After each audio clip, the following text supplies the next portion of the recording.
There's Michelle. We'll give Michelle. Greetings, greetings.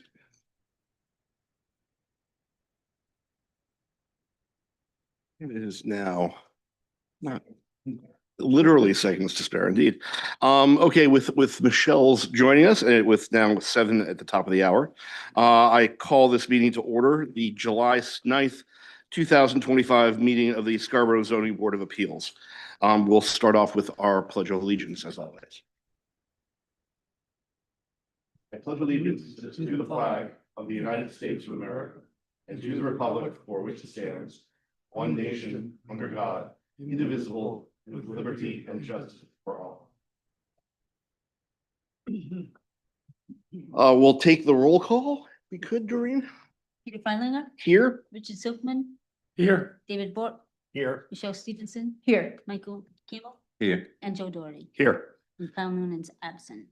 And Doreen, just for that, because Kyle is absent, the voting members this evening are? Oh, okay. Peter Freilinger. Yes. Richard Silkman, David Bork, Michelle Stevenson, and Joe Doherty. Terrific. Thank you very much. We're still here, and you'll be participating as well, but just those are the vote, just to note the voting members. That's great. This is, as I think everybody knows, a televised and recorded session. This is, and because of the nature of this tonight, I wanted to make a couple of preliminary announcements. We have a very full agenda.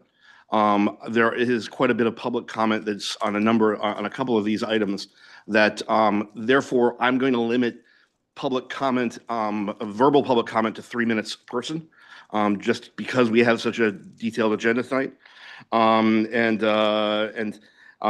The other thing I'd like to note too is that I'd remind everyone that the zoning board has a relatively limited remit. We are here to hear appeals on a limited bases.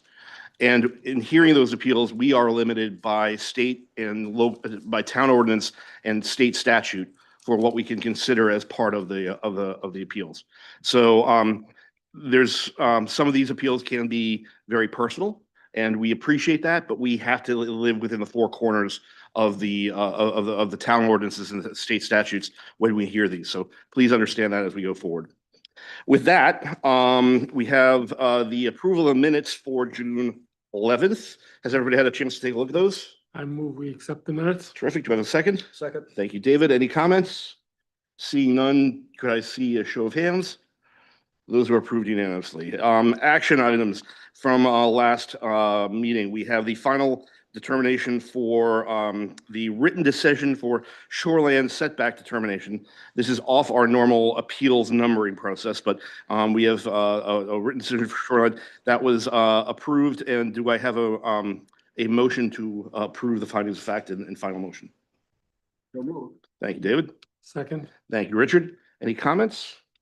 Seeing none, could I see a show of hands? Those are approved. For appeal number 2773, limited direction of yard size residential appeal, 221 Spurwink Road. Again, we have the final findings of facts that were circulated by staff. Are there any comments, or do I have a motion to approve? So moved. Thank you, David. Second. Richard, thank you. Show of hands, please. Those are approved. Decision for appeal of 2774, special exception appeal 26 Ocean Avenue. Everyone's had a chance to read those. And do I have a motion to approve? So moved. Thank you, David. Seconded as well. Richard, thank you very much. This is Just keep it going. becoming very efficient. Exactly. That's our job tonight. If I could see a show of hands. That is unanimous. Thank you. We have also from last month, 2775, limited direction of yard size residential appeal for 22 Phillips Street. Has everybody had a chance to read that? Mm-hmm. Do we have a motion? Thank you, David. Second. Second from Richard. Any comment? None. Do we have a show of hands, please? That is unanimous. Thank you. And 2776. This takes us into our actual business for the evening. Thank you very much for everyone dealing with us as we go through the approval of prior items. We have a limited reduction of yard size residential appeal by Custom Concepts, Inc. on behalf of Mike and Krista Scott. Scott or Shot? Schott, excuse me, sorry about that. The Schott Family Trust, 5 Bliss Street. If, I guess, Mr. Schott, or if you could go up to the podium and, oh, Mike's gonna do it. Okay, thanks, Mike.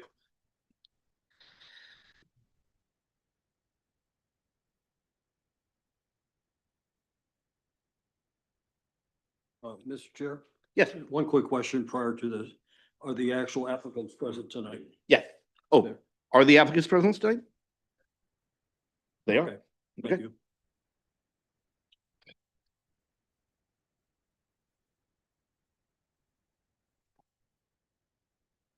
Good evening.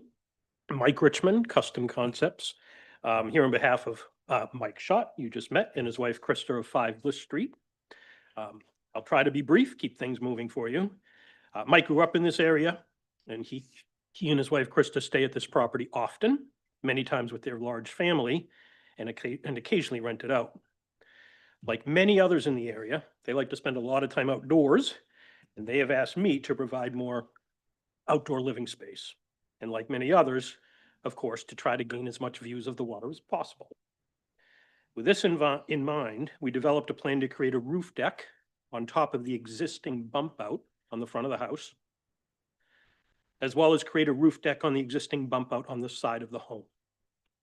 Both of these decks would be built directly above the footprints of the existing structures. But when looking at the deck off the front, we got into discussions about the fact that the only way to get to this deck would be to go through a private bedroom space. And like many other properties in the neighborhood, it'd be unfortunate to only access this nice deck through a bedroom. So we looked into various ways to provide a stairway to this deck, including regular straight stairs, bent stairs, and end up with circular stairs because they take up less space and are more appealing than regular stairs. We played with different ideas with them in front of the house and then onto the side of the house. This house is quite attractive, so we felt that anything in front of the house would only take away from the aesthetics. So we looked at putting a spiral stair off to the side, as shown on the plans before you, and felt it was the best solution. But to do this, we need some relief from that side setback line. We've read through the comments from some of the neighbors and would like to just respectfully make a few quick points. This request is only for the spiral staircase, not for the exterior decks. I've worked with Brian on these decks and it appears that they can be permitted without any involvement from the board. This request of relief is only for about 26 square feet of space. It's about the size of one of your tables. So it's not a large request like I bring here often. And this stair would definitely offer another safe way out of this home in the event of an emergency. The only thing I'd like to add is I'd like to respectfully request that we're offered the opportunity to table this before it goes to a vote, just so we have that option. And to that, I'll answer any questions. Mr. Chair, Mr. Moore? just to comment on this and regarding tabling, the option is table. Okay. Obviously, there are a lot of letters that we've received and we've read through them all, which indicate that there's severe opposition to your proposal. Granted, we're only talking about a staircase. We're not talking about anything else here. Okay. But if you want to, you feel you need to have more time in order to work with the neighbors in order to come up with reasonable solutions which will satisfy all parties going forward? Yeah, that's a great idea. I'll be honest, we only feel like we're here because we have to, and the approach that we've come up with is about as minimal as we could come up with. Spiral stairs are much smaller than any other stair. And we feel strongly that if we put it in front of the house, which is the only place it could go within the setbacks, nobody would like that. Yes, Mr. Richmond, just one more follow-up on that. You mentioned that the spiral staircase would be a way for people to get to the decks. Okay, but our understanding was that the spiral staircase was to provide egress, meaning going down only. Okay, so it would be a one-way stairwell. Is that true? Well, it would be used both ways. It Okay. would go up and down, so it's egress going down and it's access going up. Is that what you mean? Is a staircase of any kind required by code? No. Okay. Not to my knowledge. Mhm. Can you please, Mr. Longstaff, can you verify that, please? It is not required by code? Okay, all right. So I would make a motion that we table this until a further meeting, in which time, to give you sufficient time in order to work with the neighbors to come up with a solution that's equitable for all parties involved. And so this is a motion I'm making, and that we would. Mr. Moore, could I ask you to pause the motion? Mhm. Just because I have a couple of questions that may relate to that, and I just want to give the other members of the board a chance to ask some questions before. Okay. I want to give you the chance. We will go directly to that motion. I just want to, Yeah, you see where I'm going. I do exactly. And I understand what you're saying, because we need to have more input from all the board. Exactly. That's So, great. yes, I will pause. Thank you very much. Okay. Michelle, I think I saw you beginning to wave your hand. Go. Gotcha. My question was, as I look at you mentioned that the deck will not require a variance. It looks like the deck is into the 15-foot setback, and that would be a new deck, and that should require a variance, wouldn't it, Mr. Longstaff? No, it shouldn't. Oh, okay. It's not adding any vertical height to the building, so it's a non-conforming part of the building. Okay. They're replacing the roof with a deck. Got it. And they're not increasing the footprint. Okay. In our practice, to consider that, it's not an expansion of the structure unless they're adding vertical heights to the structure. It doesn't include railings, it doesn't include antennas, it doesn't include chimneys, those kinds of things. I guess my question is, and I've gotten used to the idea of here and also in other areas, that any alteration of an existing non-conforming footprint still requires a variance. That's what the spiral staircase is the subject of this variance for. But that wouldn't include the It deck. doesn't, the deck is not expanding the footprint. Well, no, I don't understand that. I've gotten used to prior We've appeals. never, no, Okay, got no, it. you haven't gotten used to it because we've never done that. Then I appreciate you clarifying my understanding. Thank you very much. Okay, I got it. will point out that I raised the issue that you're seeing, the side deck, the deck to the south, Yep, is larger than the greenhouse area that was shown on the plan view. well, And the designer is aware of that.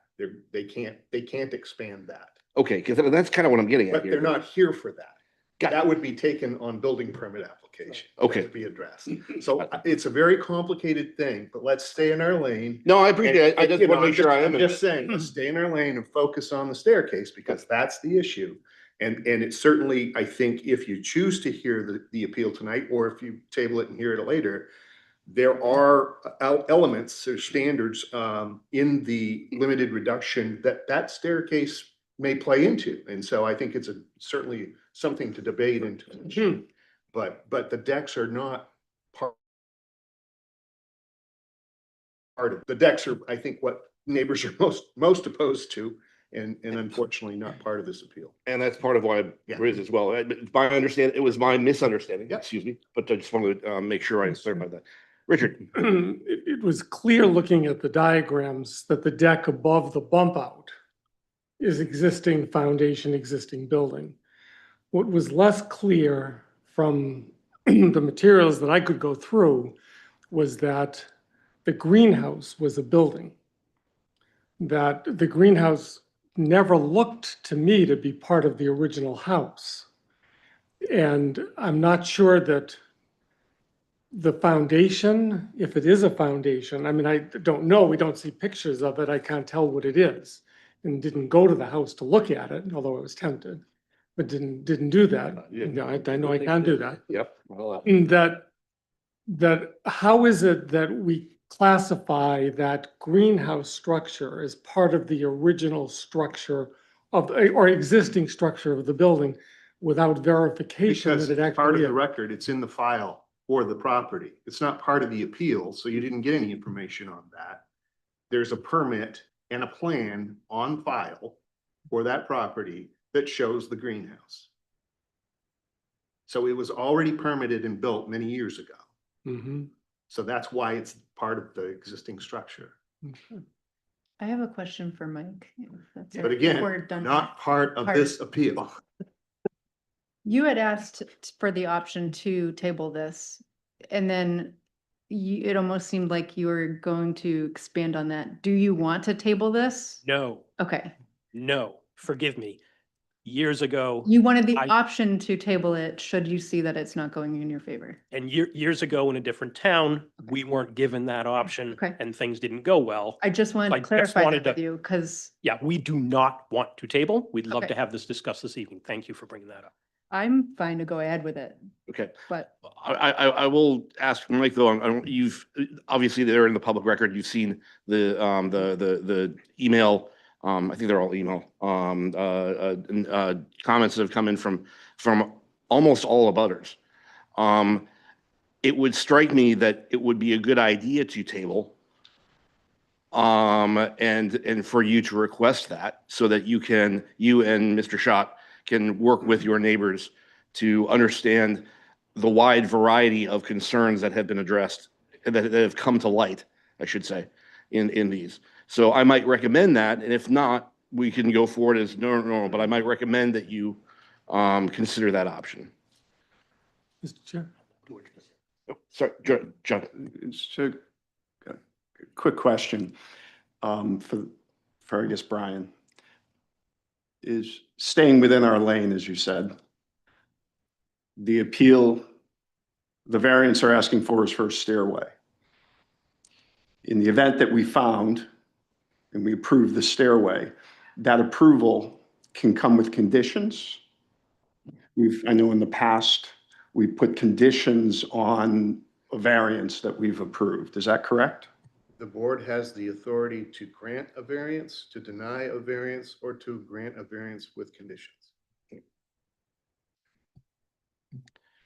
my concern about tabling this is that he just explained their thought process to this. So they're either gonna do the staircase there or it's not gonna get approved and they're not gonna do it. So I don't know what they're gonna do with the neighbors.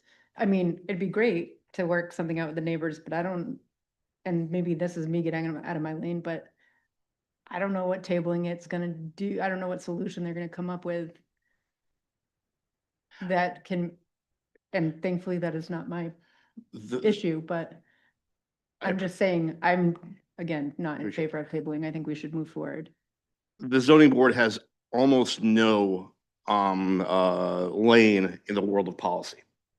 The one very narrow lane that we should all have as citizens, though, is ensuring harmony among us within neighborhoods and among our neighbors. So and that goes, this doesn't speak to the nature, that actually speaks to the direct nature of what a zoning ordinance is designed to do. So again, I would offer to Mr. Schott and to the appellant the opportunity to table this for a meeting. It doesn't sound like this, we're already in July, so even if you started construction, it's going to be Labor Day and you're not going to have this for the summer of 2025. I would encourage you to think about tabling at this time and then can bring this up after you've had more conversations with your neighbors.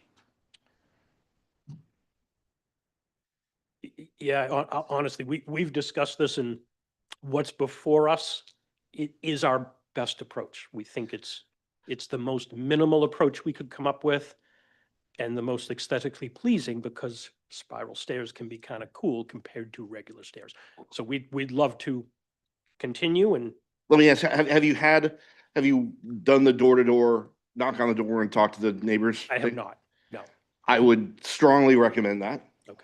And if not, we can consider this tonight, but I would strongly recommend that as a means of making this a much more straightforward appeal in the future. Lean towards you. Okay, no, let's move forward with the condition. Fair enough. Do I have a motion to table? Yes, I make a motion to table this until such time, and let's define that as, They didn't want to, but we still have the right to take. But you got a motion. Yeah, exactly. Yeah, Yep. that's right. until the next meeting, I'll put it that way. Yep. Which would give adequate time for Mr. Schott to meet with neighbors and come up with mutually beneficial solution, you know, to the issues that have been raised by the many neighbors here.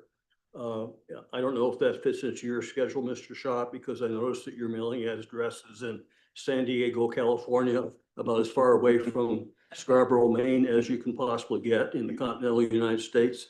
But is that, you know, so I'll ask you straight up, is that enough time for you to do what you have to do? Okay, so it's just moving it back 1 month, all right?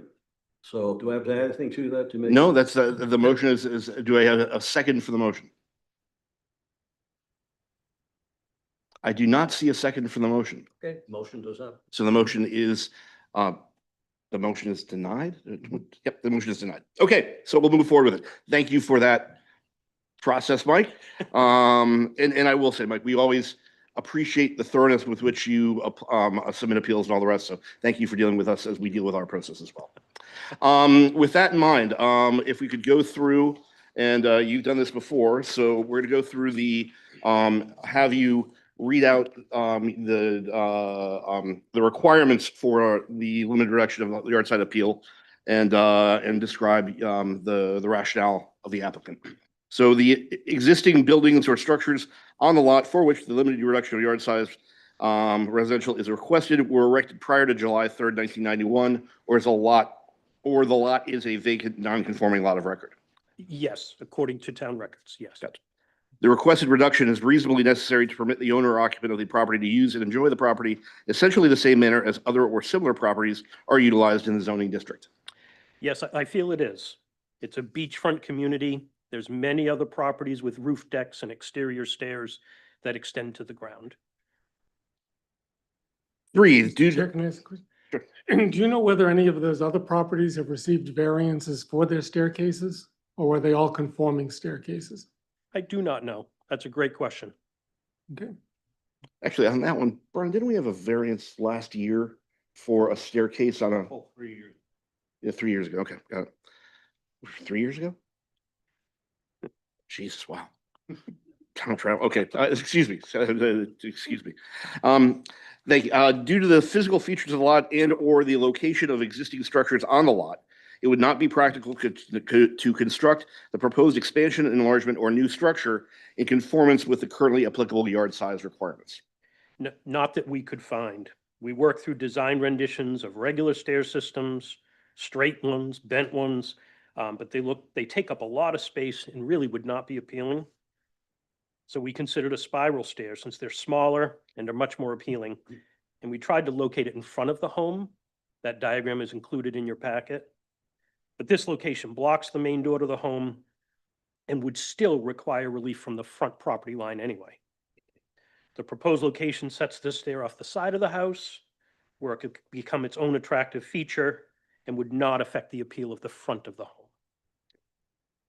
Number four, Mr. Chair, sorry, the question. Going back to the other decks, my sense is in that community is that there are a lot of roof or second floor decks that are accessed directly from bedrooms. Is that not the case, or do you not know? I mean, I do not know. what is the fundamental problem that you have with accessing the deck from a bedroom? Well, I'm speaking on behalf of the Schatts. I mean, it's the only problem or the unfortunate situation to me would be we'd be building a nice sized deck. The structure below it is a good size space, right? So we'd be building a nice sized deck with an elevated view towards the beach, towards the water, right? It's great appealing. That's what everybody wants. But to only have that access through the bedroom with carpeting, people are going to be sort of going through that space to get to it. It's the only way in, only way out of that deck. But if you walk up and down the beach and look at decks that are on the beach, quite a few of them are bedroom access only. And they would have the same problem, Mhm. wouldn't they? But I mean, what I'm getting at is that what you're asking here us to do is provide a variance for convenience. That is, it's more convenient to have perhaps an outside stairway. But if you're gonna be bringing up food or beverages, you still have to walk upstairs to get to it. The only question is whether you have to walk outside and up a spiral staircase to get to it, or you walk up through the interior house and out the bedroom to get to it. Right, and so I'm trying to understand, what is it that the stairway provides you that a direct access out of a bedroom would not provide? Well, convenience, cannot argue that, but definitely safety. It is a second way down from the second floor of this home. Do most decks along the beach have second ways down? I wouldn't say most. I've designed several that have them. Yeah. Is that some sort of code, fire code, safety code? And my follow-up question to when you said people using the deck, is this a primary, primarily private residence, or is this house rented out? It's both. You know, Mike and Krista have been there, how many weeks this summer? 3 or 4 weeks in a row? Rented out just 8 weeks this year, rest of it about four months out of it. And this might be out of my lane, but are there safety concerns with it being a spiral? I don't really frequent spiral staircases, I don't really know, but No, is that something we should be considering is the safety aspect of this? If it's many people coming up and down, I don't know. No, guess I'm just kind of, I I'm would looking direct the that- way to the board. I would direct that to go, are there any safety issues associated with either having a second stairwell or with spiral stairwells in general? You were the only one that made. I- Yeah, offer for me, I don't Brian. know. So, and you're the code guy.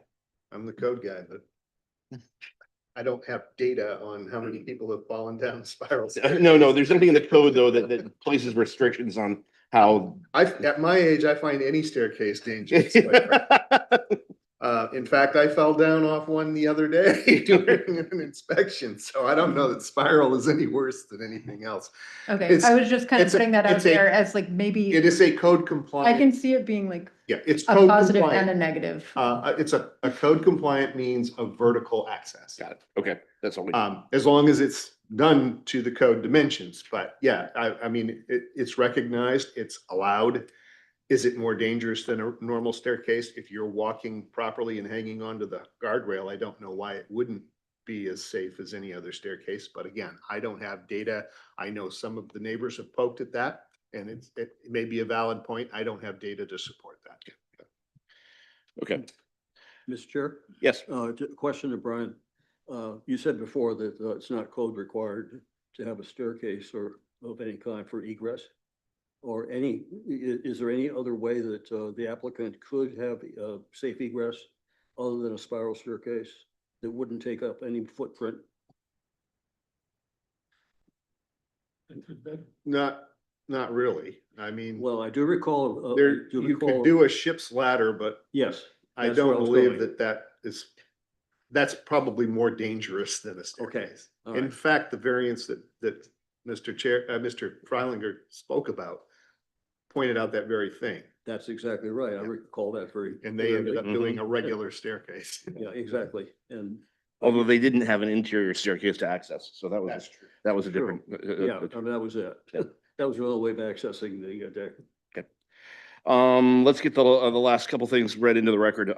The impacts and effects of the enlargement, expansion, or new building or structure on existing uses in the neighborhood will not be substantially different from or greater than the impacts and effects of a building or structure which conforms to the yard size requirement.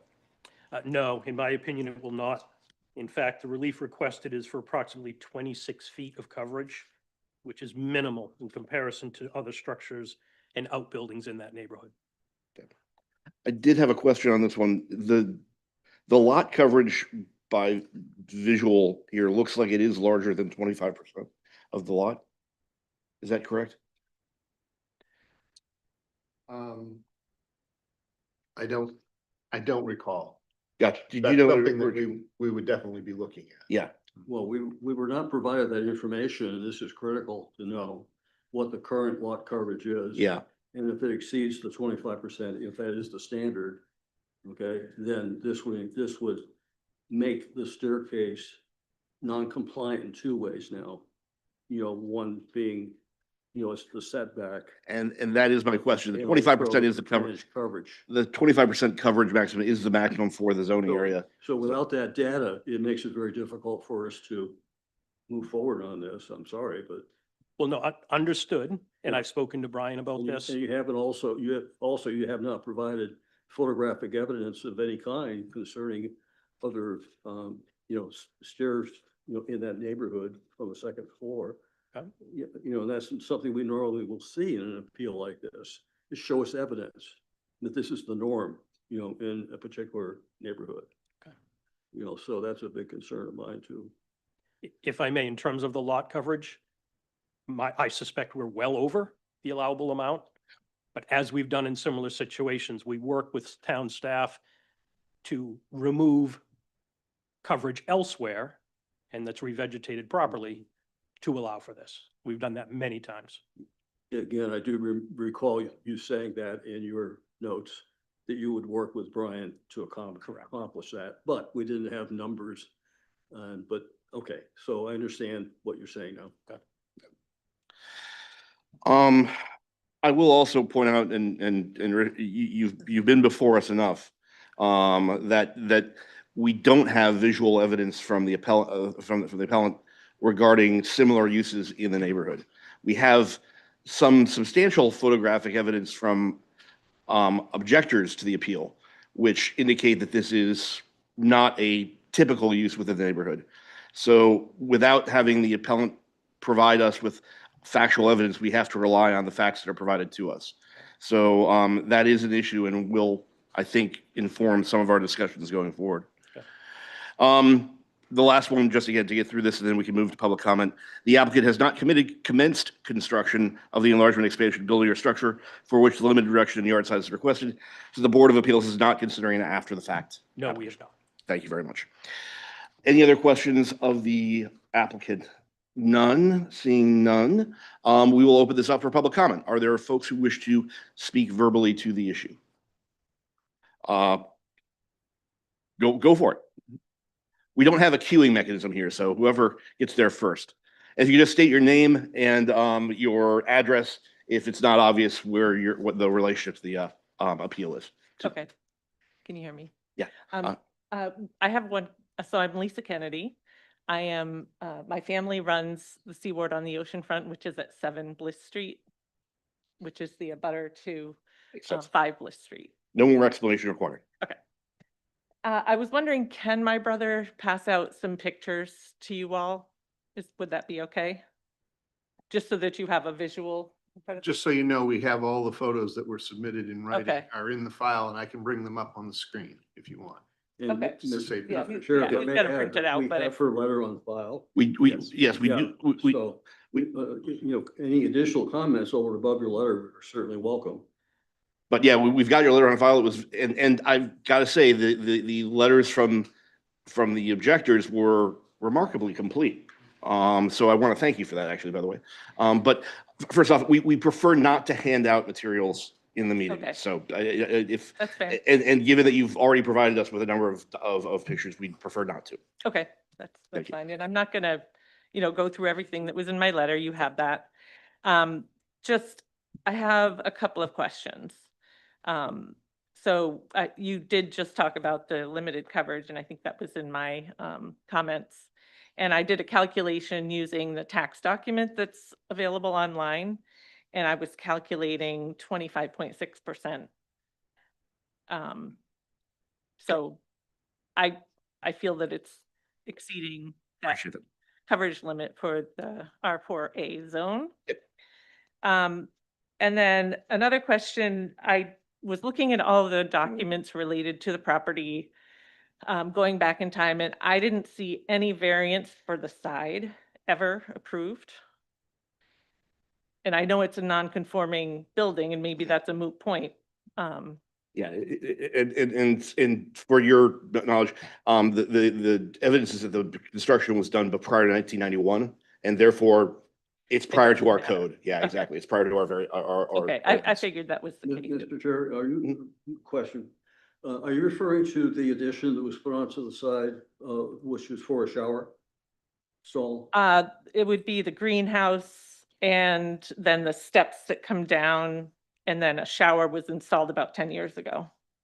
so that's since 1991. The shower would be, but I don't But think, it's not, yeah, I don't know, it's not on the tax document, Yeah, and the I greenhouse, the I tax didn't documents- include that, that square footage. they aren't always complete, but look, the tax documents look like these, the greenhouse at least. I don't know about the shower attachment, but the greenhouse and that was part of the house. So. The shower was never permitted. The greenhouse was. That's where I was going. Yeah, Thank gotcha. you. so, So something was never permitted, so it's already, that's out of compliance also now. Right, and that was built within the last 10 years. Thank you. yep, got it. Yep. Okay.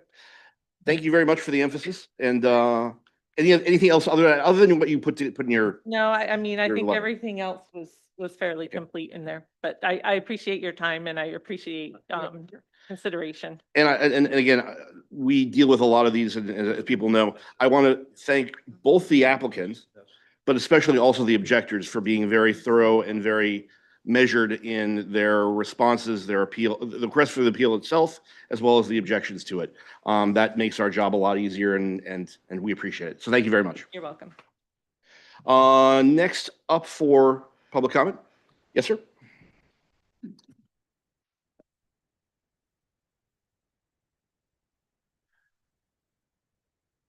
Thank you. Thank you, members of the board, for allowing us to speak. I'm Eric Kennedy, Lisa's brother. My family runs the Sea Ward on the oceanfront at 7 Bliss Street. I'd like to make a few points that weren't in my written comments, if I could. One is that, you know, the 26 square feet, yes, that's one thing. But the other thing that's being requested here is the maximum, almost the maximum allotment of distance relief from the 15-foot setback. They're asking for, on the side property line, they're asking for 5 feet. They're asking for 4 feet, 11 inches, and you're only allowed up to 5 feet. So we're talking about 1 inch here. The property line boundary that's listed on the map, I don't know if you can put that up, Brian, but I have some real concerns about the accuracy of that property line based on my historical knowledge of the property.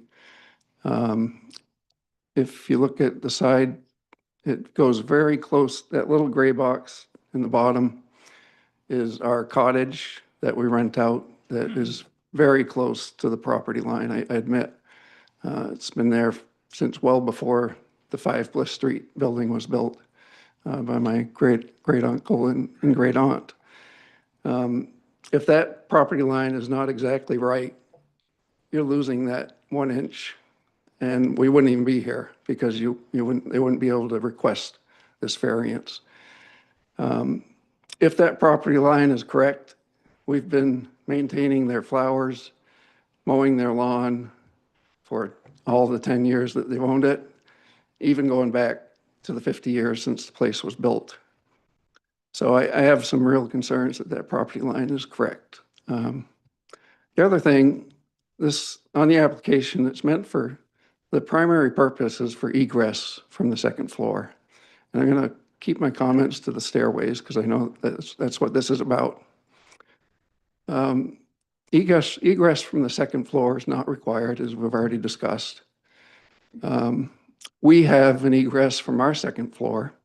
We're required to. We have to have that for emergency purposes because we running in. So we do have a stairway that goes up to our second floor along the back side of our inn.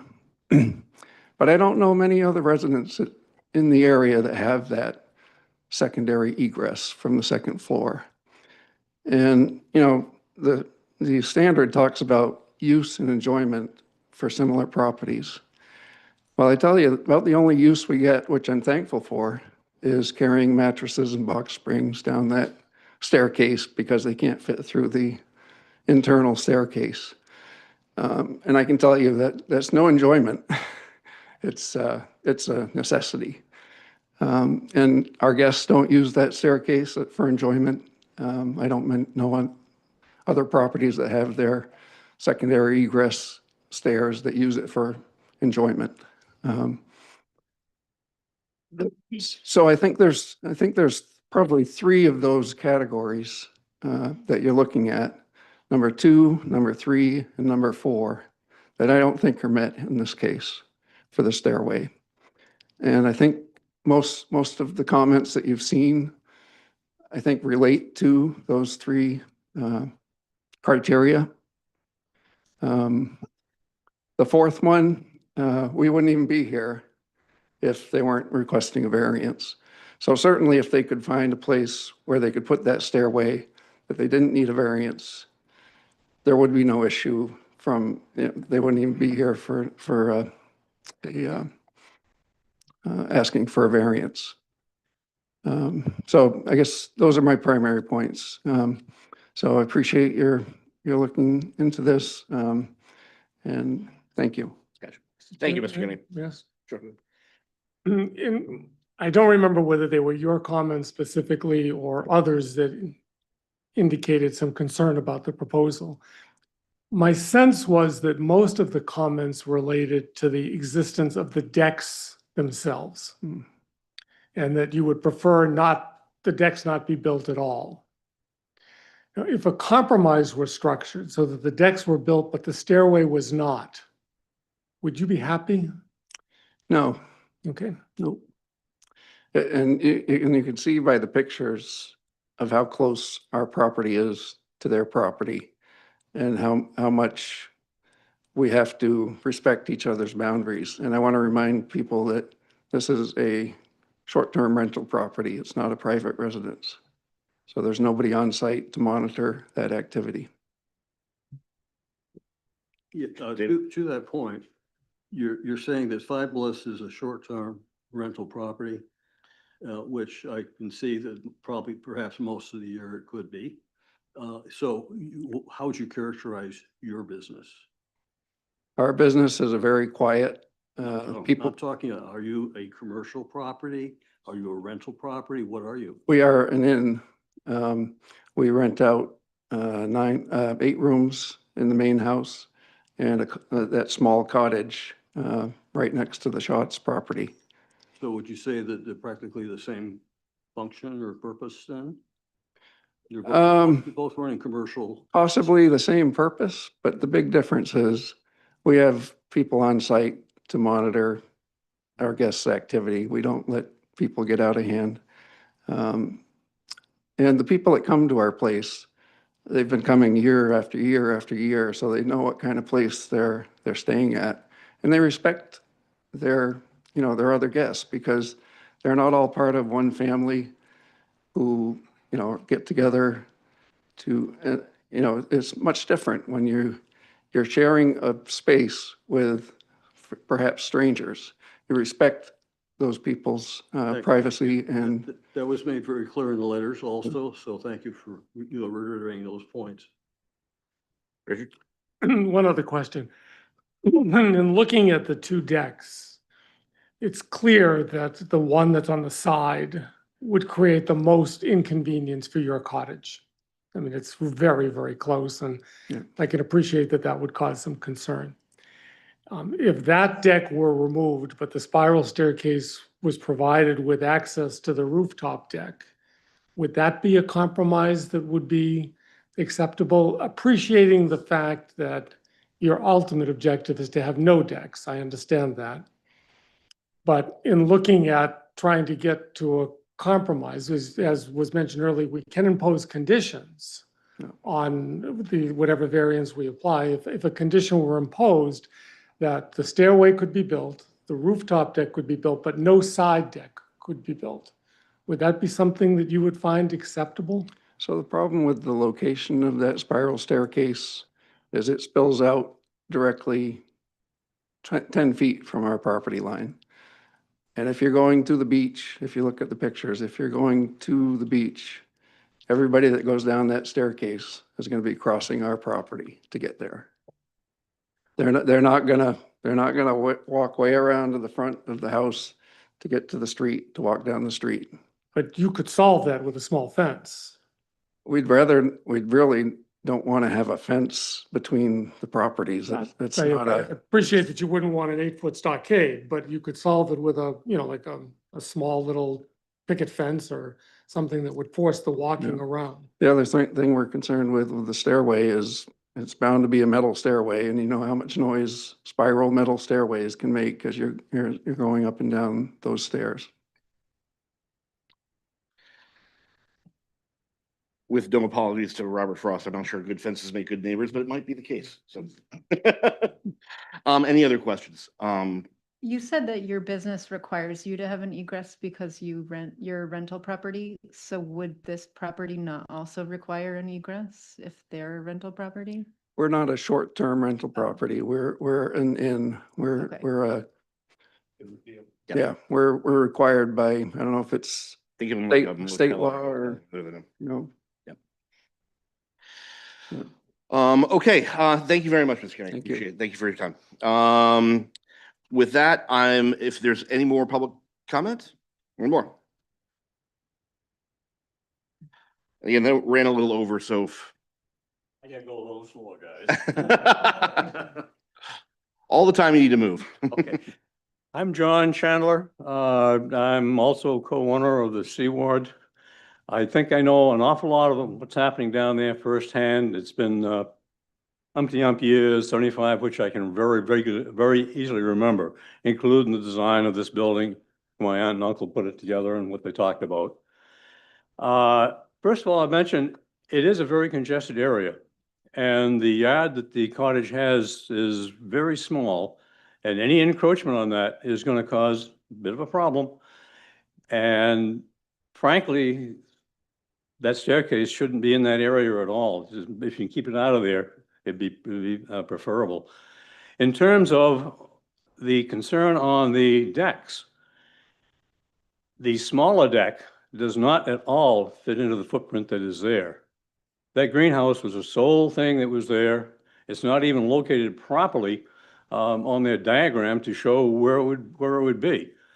In terms of the wall that's there, that is not a structural wall. That is nothing more than a retaining wall to keep earth from falling down into an area that provides access to the basement doors.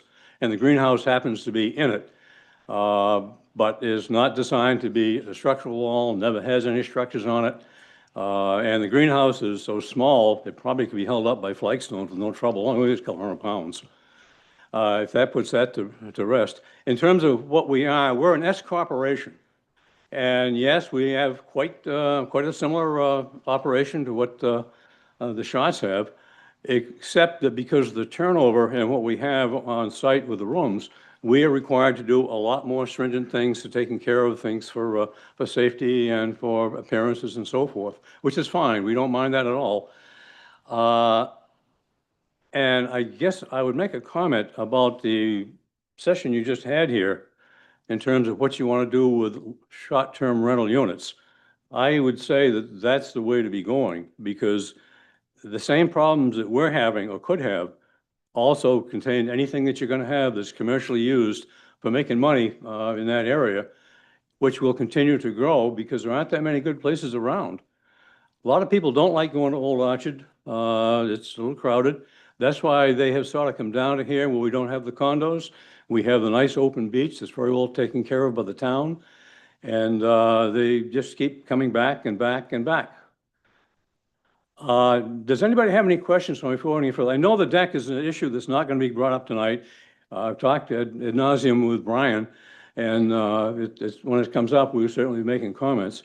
But I can tell you right now, the only footprint that I see on there, and I'm a structural engineer by trade, the only footprint I see on there that's legitimate is going to be the small greenhouse that was put in, and that's basically a 10 by 11 structure as shown on your plan view that the town has. So that's to be a very small deck that would go in. And I don't know how useful that would be to the Schatz, but it would certainly keep them away from our cottage, because as they go beyond that greenhouse, they're getting closer and closer and closer to where they're looking right down into the yard and into the bedrooms of our cottage, which we do not want. We want to keep whatever goes in there as close to the street as you possibly can if you have to put it in. And the diagram that shows there now, a little different. It's probably a foot or two towards the street. Would have to be a foot or two from the street from what it would show now on your plot plan. Anybody got any questions? Yes. Great. Yeah, regarding the cottage, could you tell us what year that was built? The cottage? Yes. God, Does it broadly, it was the predate original 1991? hostel my grandparents used when they came down in 1915 and built the place. Okay. Because So it was it's ancient. converted long before my time, and I go back a few years. So it predates zoning Oh, yeah. Oh, yeah, by far. because it's literally on the property line, Both property lines. right there. Yeah. Yeah. If the cottage is so close to their property. Yeah, because back then, no one really paid any attention to what the zoning or what there's going to be for future So zoning. within the current setback. It's, yeah, Okay. yeah. And I would almost, But it's as I not your looked at fault the, because there was no zoning. what's that? It was not your fault because there was no zoning when that was built. No, it was there and we have taken care of it. We make it, if you come down and visit the place, it's very presentable. I'm not surprised that people here have not heard of us because we are very quiet. Well- We don't cause problems. If we And could, it's, we're now moving beyond the scope of the appeal, if you don't mind. And we do have a lot to go through tonight. So is there anything else you'd like to make with regard to with respect to the appeal? Say again? Any other comments you'd like to make with respect to the appeal itself? No, except when the permit comes up for that deck, definitely we want to be involved with it. And if anybody wants me to explain why that's not in the footprint, I can very easily do that. I think I went ad nauseum while I talked with Brian, so. Yeah, not tonight. That might come up later, but not tonight. Thank you very much. We appreciate your comments. Okay. Thank you. With that, is there anyone else who would like to comment on this appeal? Seeing none, I'm closing the public comment section. And I'll have a general conversation among the members of the board before we go into findings of fact. Anything? That's right. Is that okay? Yes, you may. You're a member of the board.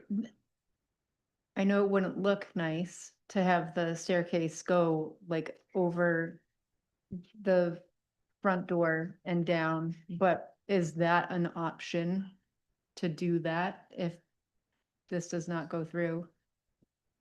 Is that something that would be within compliance or, I mean, it wouldn't, right? Because it's already at the 25%.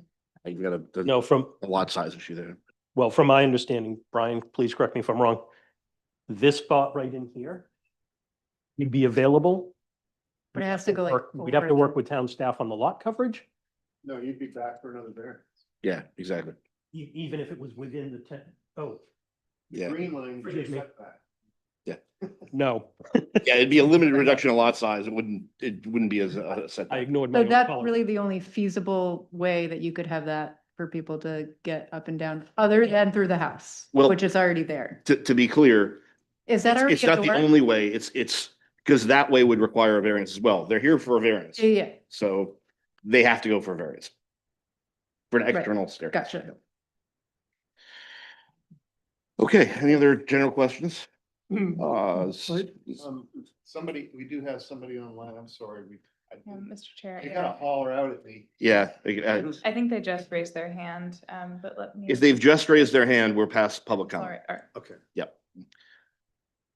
On the spiral staircase, could it be moved further to the front of the house?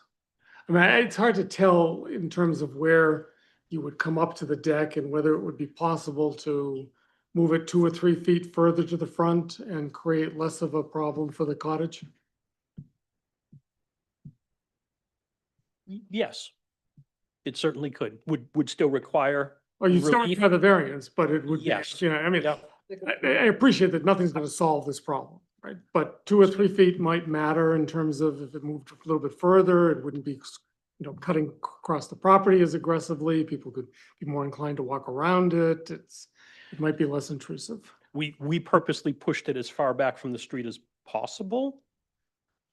Just so, in an effort to keep it as, you know, as much out of view as possible. Sure.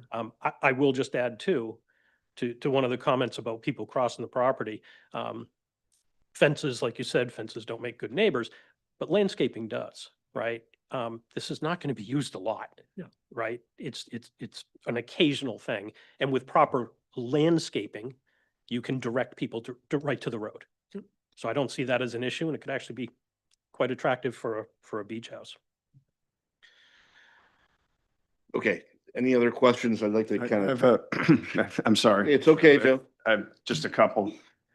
So there's a couple of points were raised, Brian, with respect to the property line. I assume that will all be vetted during the review of the building permit. Is that correct? It's based on a survey by Stephen Martin. Licensed land surveyor. Okay. So yes, we always look at that before a permit, but you're looking at the same thing we're gonna be looking. Yeah, at. I'm just asking with respect to the public comments that were made, and I just want to kind of close the loop on that. And then the second one with respect to the greenhouse and the deck being placed in the greenhouse, I thought I heard earlier you made a statement that that will all be checked during the building Yeah. permitting process, right? To make sure that the existing structure is legal and that the setback won't extend beyond the 5-foot variance they're asking for. Or the deck, I should say. The deck is not part of this appeal. Understand. It will Understand. check, we will do our due diligence on a permit application, which we have not yet received Okay. because they have not got a variance for the stairwell, so they're. Thank you. Just in relation to the public comment, when was the survey last conducted? Pardon? Yeah, it doesn't have a date on it, so. It was, forgive me, it was recent, it was within the last year. Okay, got Oh, yeah. it. So this was not, got It it. was done for this project. Got it. Thank you. I appreciate that. Okay. Okay. With that, could we start with the findings of fact? Michelle, you start with the easy one.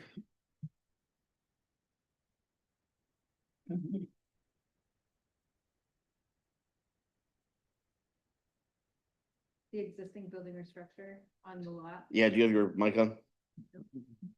The existing building or structure on the lot for which the limited reduction of yard size, residential is required, were erected prior to 1991 in the lot, vacant non-conforming lot of record.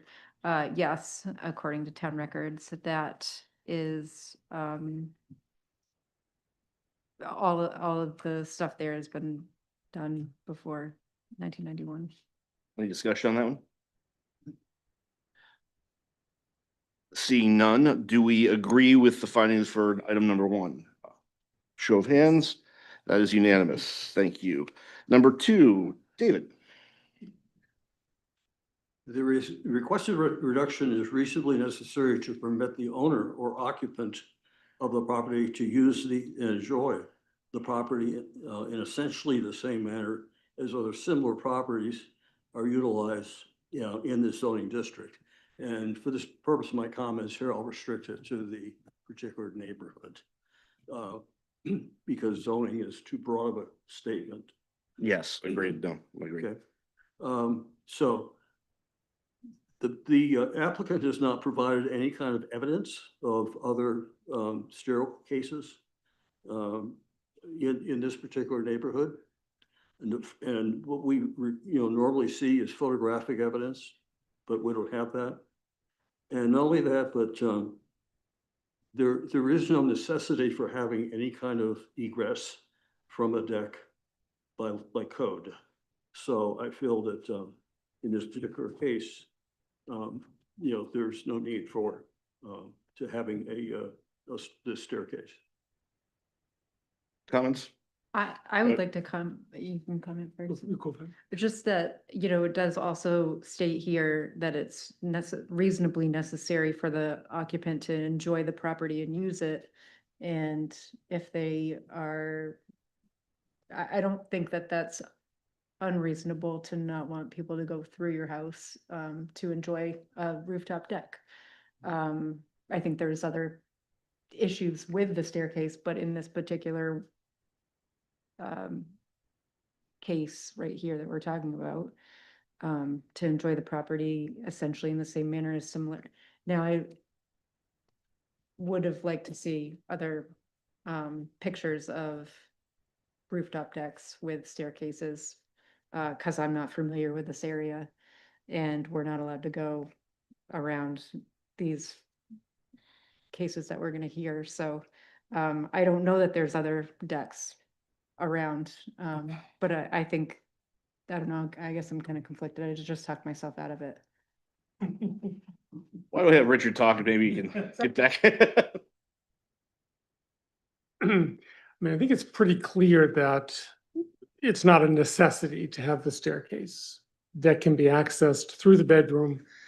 You know, there are a lot of condominiums in New York City that have access through bedrooms to decks. There are balconies on decks. I mean, access to decks through bedrooms is not the end of the world. My concern here is that we're using, I mean, the staircase here is the avenue or the vehicle to prevent the decks from being built. And that if the decks are going to be built anyway, right, then the staircase is fine. Right? And it probably makes good sense to have it. But if the decks aren't going to be built and we use, and if the staircase is denied and that stops the applicant from building the decks, then the abutters are going to be very happy about that. So I think the issue here for us really is the decks. I mean, that's where the public comment and concern is all about. And we don't have that in front of us. So if it's strictly a matter of the staircase, it's hard to argue that the staircase shouldn't be built. But I can also see that it's not reasonably necessary to have it. Yeah, but also, like, let's just assume these are gonna be built regardless, because they probably are. So the decks are happening. So. No, Well, if I could say, I think this turns frankly on, do we have evidence or facts that the staircase is required to enjoy this property as along with other in accordance or with other properties in the area? We don't know. That's true. We simply have no factual basis to find that this is the case on number 2. You know, the decks could be built, and to your point, decks don't need a second egress. Interestingly, people will be coming back from the beach, walking upstairs onto a deck, and then they'll walk probably into the house and track sand and all the rest. Whereas if they came through the house, they would have already tracked sand through a doormat or something on the front door. So arguably, this is more inconvenient for the use of the staircase, puts the carpeting in more at risk.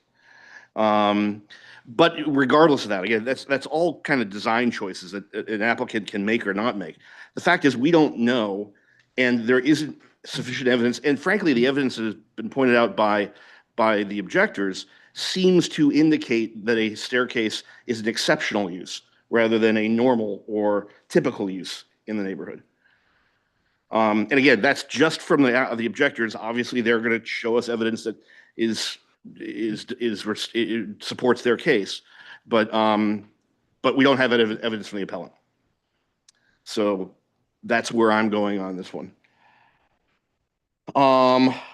We'll ask Michael. Michael, do you have any comments on this one or any thoughts on this one yet? I'm sorry. Honestly, I hear that the staircase would be a little extra. But I think the point of the situation, the renovation itself, is to kind of accentuate the luxury factor of the property itself, so it can be most enjoyed. Yeah. I don't really have an issue with the staircase being built if it doesn't impose some type of dangerous nature to the property or the people existing around it. Sure. Joe. Yeah. So I agree with Michael. I think the staircase, yeah, I mean, I think that the staircase itself, I don't see an issue with. And what I think here is that there was an opportunity lost. And the opportunity lost that's causing a lot of this discussion is that had the appellant come to us with a plan that addressed the concerns of the neighbors, we probably would have already voted on this. Even if it didn't fully address the concerns expressed by the neighbors. You mentioned landscaping. I notice there's already a path up that side of the house. There could be a path put in. That path could lead people out to the street. There could be landscaping placed along the property line that would at least block people's view into the cabin. Would maybe a fence behind that would help take out some of the noise that people have expressed concern about. So my inclination is to say this stairway should pass with conditions. I think it's within the board's purview to take steps and place conditions, I think, correct me if I'm wrong, on allowing the variance. And unfortunately, because this wasn't addressed as part of the application, we can take that step to make sure that it's at least addressed to the degree we can do that within our lane. I think, and just to clarify things for the members of the board, for the members of the public, we can attach conditions. We can't add to the factual record that we've been presented with. That's, and I appreciate what you say, because I agree. I think an opportunity has been lost by presenting today and by choosing not to recommend, not to ask to table this for further discussion with the neighbors and all the rest. I think it would be easier. And then for the body of evidence that might be able to convince us one way or the other could have been presented. Unfortunately, we are limited to what has been presented, and that's where I come down. The evidence, unfortunately, falls on the objectors who presented better evidence that, frankly, this is not a typical use in the neighborhood. But that's my thought, and I'm not here to impose that on the board. I'm here to manage the meeting and take a vote. So, Doreen, could we actually, we could do this by show of hands because we're not doing the final vote. But by show of hands, do we find that the requirements for item 2 have been met by the appellant? Could I see a show of hands? Yes? Or no? We have 4 to 1 against. The next item is yours, Richard. Due to the physical features of the lot and/or the location of existing structures on the lot, it would not be practical to construct the proposed expansion, enlargement, or new structure in conformance with the currently applicable yard size requirements. I think the applicant has demonstrated that the only other locations would create an equally severe problem and require a variance. So I think this condition is met. And I would, just from a process perspective, tend to agree with that. I'm sorry that I didn't put my microphone. To summarize what Richard said, he said effectively that any other potential location of the staircase would also require a variance. And for our purposes, that means we don't get to judge which variance they go for. If they require a variance, then this one has been met. But thank you, Richard, for hit the button next time. Do we have anything other comments on this one? Do we agree that this one has been met? Can I see a show of hands for yes? That is 5 to 1. Thank you or 5 to none, excuse me. The impacts and effects of the enlargement, expansion, or new building or structure on existing uses in the neighborhood will not be substantially different from or greater than the impacts and effects of a building or structure which conforms to the yard size requirements. We've got a couple of things on this one. First off, I think we've on the prior one agreed that there is not an equivalent structure or building that would conform to the yard size requirements. So that's partially this one. So we'll put that to the side. Is it not substantially different from or greater than the impacts? Again, I fall back to the evidence that the board's been presented with. The preponderance of evidence from the objectors to the appeal seems to be that this is a differential use versus other typical properties in the area. So therefore it is substantially different or greater than the impacts of not having it. And again, this doesn't speak at all to the deck. We are not talking about the deck. Thank you. But the staircase seems to be a differential use. So I would come down on the side for this one that has not been met. Any comments? Can I have a vote? Those who view this one has been met by the applicant? Those who view it has not been met? That is 5 to nothing against. And the applicant has not commenced construction. I'll take this away from you, Joe. This is not complicated one. The applicant has not commenced construction of the enlargement, expansion, or building or structure. They have not commenced construction at this time. And could I see a show of hands? We all agree, yes. Okay. With that, I will entertain a motion to accept the appeal for the limited reduction of yard size appeal 2776. Mr. Chair, Mr. before we do that, Mr. Chair, could I Thank you. ask the applicant if at this point in time he would like us to table? I appreciate that a lot. That's why I was just trying to get your attention. I was going to ask one quick question because I'm in your interest on this one, but I want to ask about processing. We've already gone through the findings of fact. Can't we table now? Yeah, table anytime you want. We can? Okay, Anytime. got it. I just, Okay, It if requires a table- vote of this. Yeah, We- yeah, it requires a vote of us, but I just want to make sure that we could, because I seem to remember from the past one, once we had gone through the findings of fact, we had to vote on the appeal. But if that's not the case, then you would like to request the board?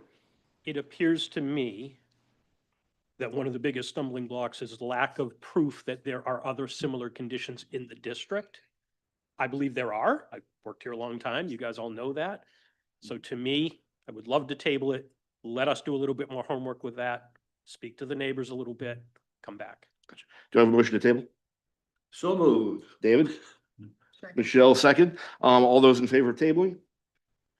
That is 5-0 in favor of tabling to our August 9th meeting? 13th meeting, August 13th meeting. Okay, thank you very much.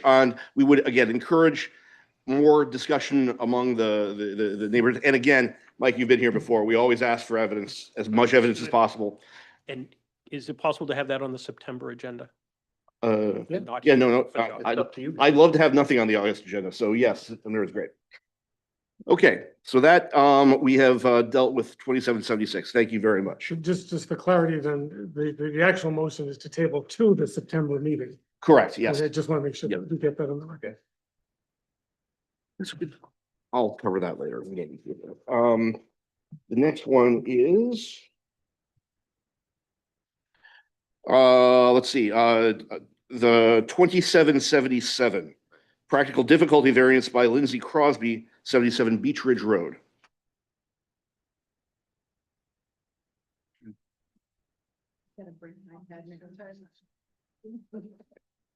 Hello, Hello.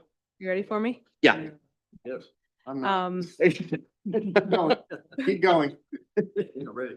Thank you all for being here and listening to what I have to say.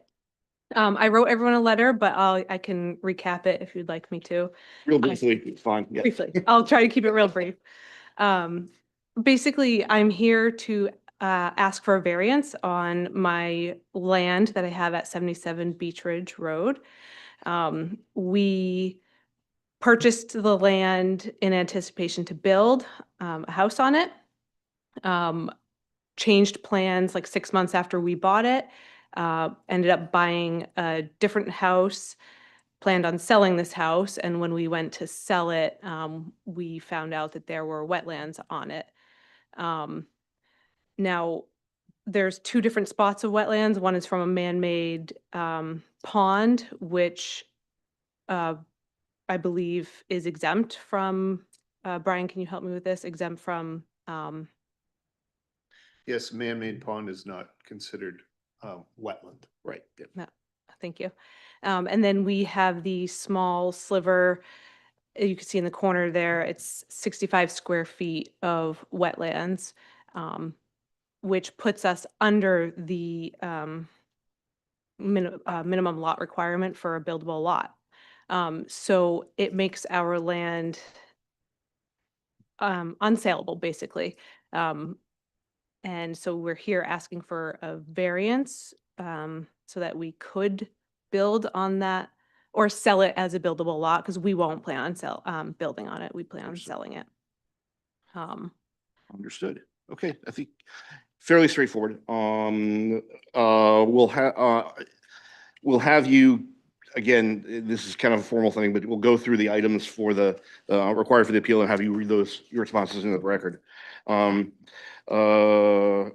The first, and I always get this, was number 1. The need for variance is due to the unique circumstances of the property and not due to the general conditions of the neighborhood. I'm sorry, can you repeat that again? Sure, you provided the answers. We were Yeah. just reading them in the record on page 4. Yeah, So number 1, the need for the variance is due to a unique circumstance of the property. yes. Yep, the need for the variance is due to the unique circumstances of the property at 77 Beach Ridge and not the general conditions in the neighborhood. 65 square feet of wetland is the unique circumstance of the property. The granting of a variance will not produce an undesirable change in the character of the neighborhood and will not have an unreasonably detrimental effect on either the use or the fair market value of abutting properties. The current character of the neighborhood is single-family residential housing. Granting a variance will allow for one more residential home to be built and therefore will not produce an undesirable change in the character of the neighborhood. One residential home will not have an unreasonably detrimental effect on either the use or fair market. The practical difficulty is not the result of action taken by the applicant or the prior owner. The practical difficulty is not the result of actions taken by me or the prior owner. The 65 square feet of wetlands were not created by me or the prior owner. They were unknown to us as the surveyor failed to list that on the original survey. And a question on that one, and Brian, because wetlands do change over time. Has the wetlands in this part of the RF district over there been expanding? Is that maybe a reason why this has become an impact? I honestly don't know. Yeah, okay, fair enough. That's fine. That's okay. That's fine. Mr. Chairman, Sure. and it seems unusual for a surveyor to miss this. Have you talked to the surveyor? I mean, does the surveyor have professional liability insurance? I mean, have you talked to them about suing him and getting your money out of the surveyor? We cannot get a hold of him. I was told when he did the survey, I can't remember exactly how many years ago, but it was probably his last and we can't reach him. We can't find him. Did you hire the surveyor or was this done No. as, oh, this was a survey that was done? from The original, yeah. original owner. Yep. And the deed that you got from the owner, was it a quitclaim deed? I mean, you have no recourse back to that owner? I don't, yeah, he was the previous owner. You want to dump there and answer it, or? Why don't you? Yeah, if you can, just make sure you're. Just so that everybody can Yeah, hear. exactly. As you state your name too, that'd be Absolutely. appreciated. It's Gary Crosby. I'm her father. So I you probably figured that one out. Don't sue your father. I'm kidding. Actually done, Richard. Yeah. Yeah. So when we had the roughly 8 acres out behind, well, we ended up selling our house. We split it off. The wetlands that are right there are mostly just due from some runoff. So, and he did not pick it up. It's when they say wetlands, I think Mark, Hampton, actually wrote it up as wet vegetation. But then on here, put it down as wetland. So it's not like, it's just comes off a swale off the hill and the guy never picked it up. He was quite old. It was his last survey. In fact, I had to walk the land with him and I don't know wetlands. So, yeah, I'm certainly not qualified to appraise him, but we went through the whole thing and I helped him out. It was his last one. Thank you. You're welcome. No other feasible alternative is available to the applicant except a variance. Yep, we have tried unsuccessfully to purchase the small amount of square feet that we need from 2 different abutting neighbors. We've also tried to sell the property to the neighbor with the most adjoining property line. This was also unsuccessful. My plan was to sell the property to help pay for a new home I purchased in Scarborough, and I have lost 2 potential buyers already. Without issuance of variance, my property becomes worthless, essentially, creating a significant financial hardship. As a result, no other feasible alternative is available to me except for variance. Questions? No. The granting of variance will result in bringing the applicant's property more nearly into conformance with surrounding properties. The surrounding properties are all conforming building lots. The granting of a variance will bring my property more nearly into conformance with surrounding properties. The granting of variance will not have an unreasonably adverse effect on the natural environment. Yeah, the 65 square feet of wetlands are within the setback area. This means they will not be disturbed during building and will be left in its natural state, therefore having no unreasonably adverse effect on the natural environment. The property is not located in whole or in part within a shoreland area. Correct, this property is not in whole or in part within a shoreland area or flood zone. And please demonstrate how the strict application of the dimensional standards of the ordinance to the property for which a variance is sought would both preclude the use of the property that is permitted in the zone in which it is located and would also result in significant economic injury to the applicant. I think you've already answered this one, so I'm not going to make you repeat it. Okay, So thank you. thanks. So in the interest of time, with that, any other general questions for the applicant? Seeing none, are there any public comments? Do we receive any? I didn't see any come across the transom. And no emails or anything? Okay, gotcha. Then public comment is closed and we will start going through. We'll start over here with Joe. The need for a variance is due to the unique circumstances of the property and not to the general conditions of the neighborhood, as was just mentioned. The property is within the neighborhood of other houses, and it's simply this small wetland area that's preventing it from becoming a buildable lot like the others in the adjacent area. One gets the sense that had they known it at the time, that this was a 65 square feet of wetlands, they would have done a slight jog on the property line to make sure that they had met it appropriately. And surely. Yeah, so, any other comments on this one?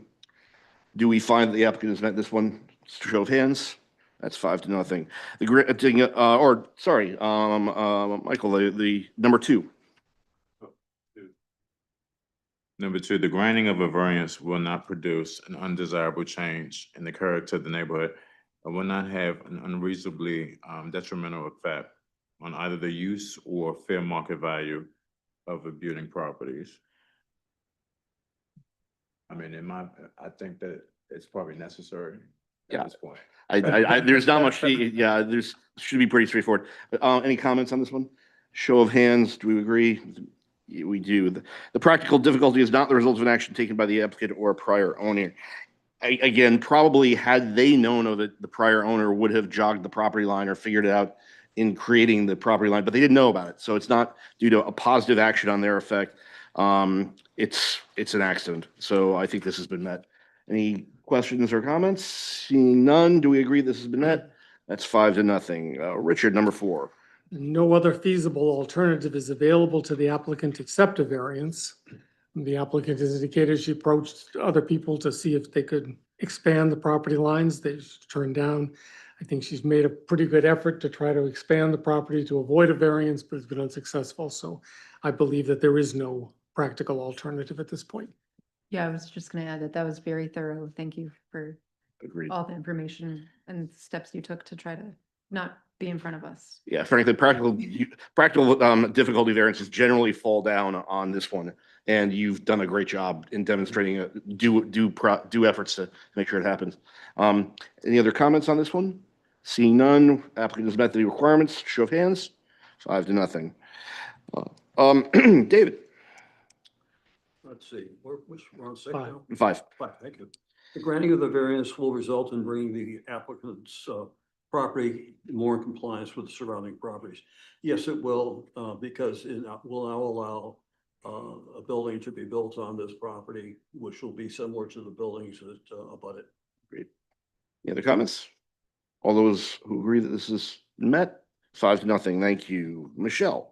The granting of a variance will not have an unreasonably adverse effect on the natural environment, and that 65 square feet, should we grant it, will remain undisturbed, and it should have no effect on the environment.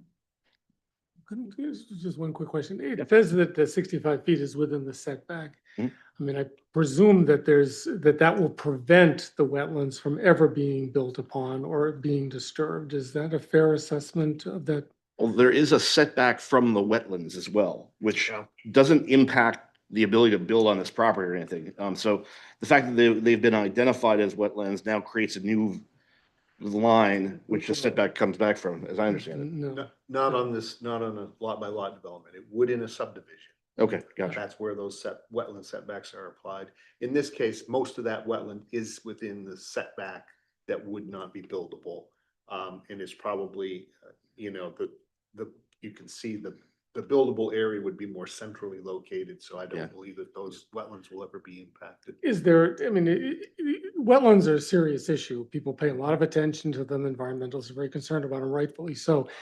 Is it reasonable to suggest in this instance that the variance be granted with the condition that the wetlands remain undisturbed forever? Is that something that we could impose on this? Honestly, for 65 square feet of wetland, you can impact up to 4,300 square feet without a DEP permit. I Really? don't know why we'd want to put that condition on there. Yeah, and again, I think from a materiality perspective, that's where I come down on that one too. I'm fine. If you look at the property, it's a fairly long stretch. This is located in the back narrow stretch, which doesn't have a lot of buildable footprint anyway. Garages, roads, access routes. Yeah, those but exist, even that, you've got a 15-foot setback from each side and it's 65 square feet. If the town planner doesn't care about 65 feet of wetlands, I don't either. I think we're in good shape. I will speak for Autumn on I that do one. not want to go on record saying the town planner doesn't care about Yeah. 65 square feet. I'm just saying, I don't think it's anything we need to be too. concerned Exactly. about. I think Autumn would appreciate our moving things along and not, so, exactly. Number 7, is Michelle. Hey, did we vote on that? Oh, that's right. I'm sorry. Good point. We agree that it's, not an unreasonably adverse effect of the natural environment. Unanimous. Michelle. Property is not located in the shoreland zone. It is not. Agreed. Show of hands. That's unanimous. And I'll take the last one. Please demonstrate how the strict application of the dimensional standards would both preclude a use of property that is permitted in the zone in which it is located, and will also result in significant economic injury to the applicant. The RF district requires a minimum 80,000 square foot usable lot size for to place a single family home on it. So it's just outside of 80,000 square feet, but it is just outside of it. So without this variance, they would not be able to locate a home, and as you would be able to on any other similar sized property in the RF district. So I think this has been met. Any other questions? Show of hands. That is, can I have a motion to approve? Motion to Beavers. approve. So thank you. Seconded. Any discussion? Seeing none. Call the roll, please, Doreen. Michelle Stevenson. Yes. David Bork, Yes. Richard Silkman, Yes. Peter Freilinger. Yes. And Joe Doherty. Yes. The appeal is passed. Thank you very much. Thank you. Thank you, Ms. Crouch. Okay, moving on. We have limited appeal 2778, limited direction of yard size appeal by Custom Concepts on behalf of Cynthia King and John Gibbons of 80. Oh, Mike's still here. Mike back.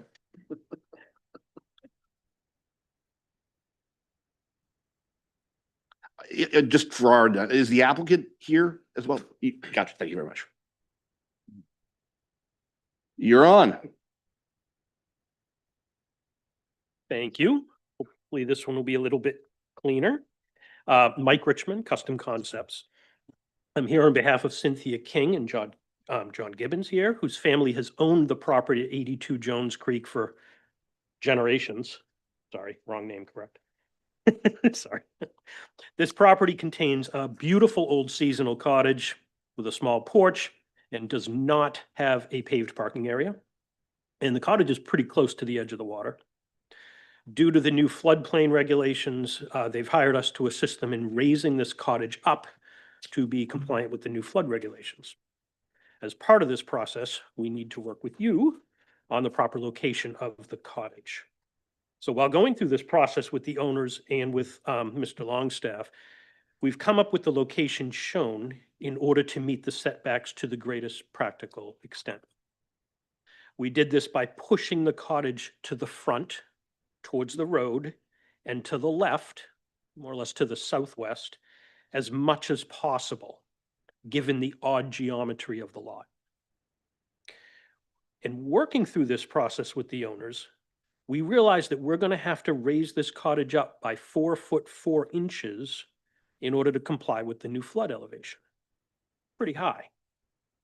This new height, in addition to the current height it's already at, means that they'll need to climb up about over 6 feet now to get from the ground into their cottage. As an aging family, they have concerns about this new stairway, and our discussions went into trying to provide more exterior deck space for them to use, to minimize them having to go up and down to enjoy the outside. They have a large family, and this current deck that they have there now is pretty small. So now they go up and down a few steps, not a huge deal. You go up 6 feet of steps, that starts to, become a problem. So a larger deck would allow them to ascend the stairs and all stay together outside on the deck without having to go up and down the stairs often. We just feel it's a safer idea. So we developed the design before you, which is basically the existing cottage raised up as is, no modifications, slid into its new location, the addition of this exterior deck, which I can show you, as well as the new stairway that, of course, we need to get back to the ground. According to my calculations, this additional deck works within the limitations allowed within the shoreland zone, something that I can further go over with Mr. Longstaff, and it will provide a safe exterior space and stairway for their family. So with all of this, we're here for 2 different reasons. First, a determination of meeting the setback to the greatest practical extent. We have to do that. And second, relief on the setback on the east side, so if you're at the property on the right side, to allow for the deck, as well as relief on the setback on the west side, the left side, just to allow the roof overhang to extend over. So please keep in mind a few things. The King and Gibbons family are doing this out of a response to the new flood plan. They're just trying to do the right thing. They do not wish to expand the cottage, even though they actually could within the regulations. They're only asking for more deck space. If we push the cottage any further towards the road, we then have to ask for relief for the front back setback as well. And we would affect the little bit of on-site parking that they have. In terms of numbers, we're proposing to slide the cottage about 16 foot 2 inches closer to the road. It's quite a bit on a small little Pine Point property. We would be moving it about 6 foot 1 further back from the edge of the water, because that you'll see on the map, it's quite angled. And if approved, this property is still well beyond the allowable building coverage and non-vegetated coverage for this property, well below it. And to that, I'll answer any questions. I got a process question first for Brian. Do we have 2 votes here? One a shoreline setback determination, and one a, yeah, we do. Okay, yeah, just want to be sure.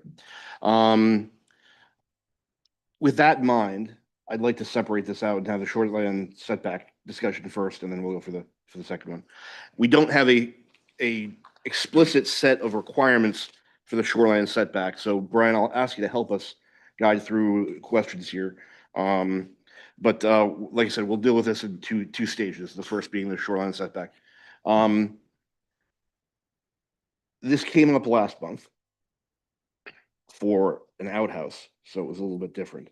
But they are currently within the 25-foot setback. They are moving further back, but they will still be within the setback, but with less coverage, which means they meet the requirements of the statute/ordinance, right?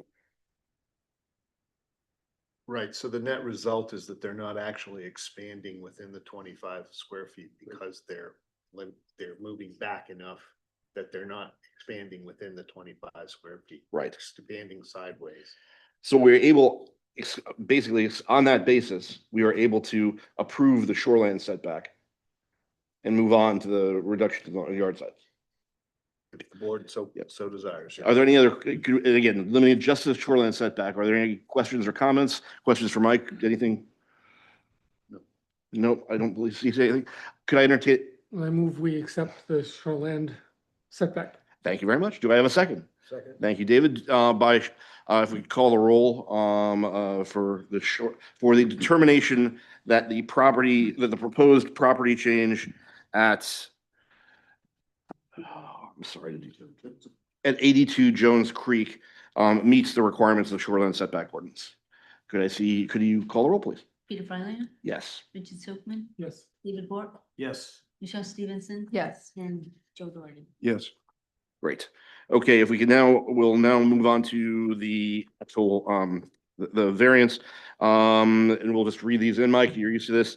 The, existing buildings or properties or structures on the lot for which the limited reduction of yard size is requested were erected prior to July 3rd, 1991. Correct. In fact, sometime in the late 1800s. Oh, well, this is an old one. The requested reduction is reasonably necessary to permit the owner or occupant of the property to use and enjoy the property in essentially the same manner as other similar properties are utilized in the zoning district. I think it is. Many other properties in the neighborhood have already raised up their cottages or will be considering it soon. And many similar properties have exterior decks for enjoying the outdoors. Due to the physical features of the lot and or the location of existing structures on the lot, it would not be practical to construct the proposed expansion, enlargement, or new structure in conformance with the currently applicable yard size requirements. Unfortunately not. Due to the location of the cottage close to the edge of the water, as well as the small building window, we find ourselves without many options. We cannot extend closer to the water, and it would not be practical to add this deck to the front of the cottage since there's no door access on the front of the cottage and it wouldn't connect to the other deck. The impacts and effects of the enlargement, expansion, or new building or structure on existing uses in the neighborhood will not be substantially different from or differ greater than the impacts and effects of a building or structure which conforms to the yard size requirements. No, they would not. In fact, this cottage, including the deck expansion, is really quite modest in size and scale compared to a lot of other properties in that neighborhood. This relief would only allow for an exterior deck and that little bit of roof eave, not a full structure. And the relief on the right side borders a parking lot. I think that's a commercial parking lot. And the relief on the left side borders somebody's garage. And the applicant has not commenced construction on the enlargement, expansion, building, or structure for which the limited reduction in yard size is requested. So the Board of Appeals is not considering an after-the-fact application. No, we have not. Thank you, Mike. Any public comment? Seeing none, we will close public comment. And we'll start going through. Any general questions first or general comments or just run through it? Michelle, do you want to start with number one? I do.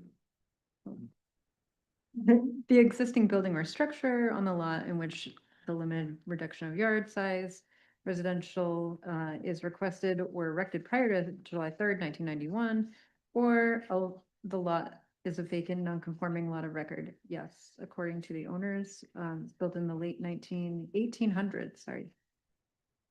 I've read that like 3 times today. I don't know why I can't say it.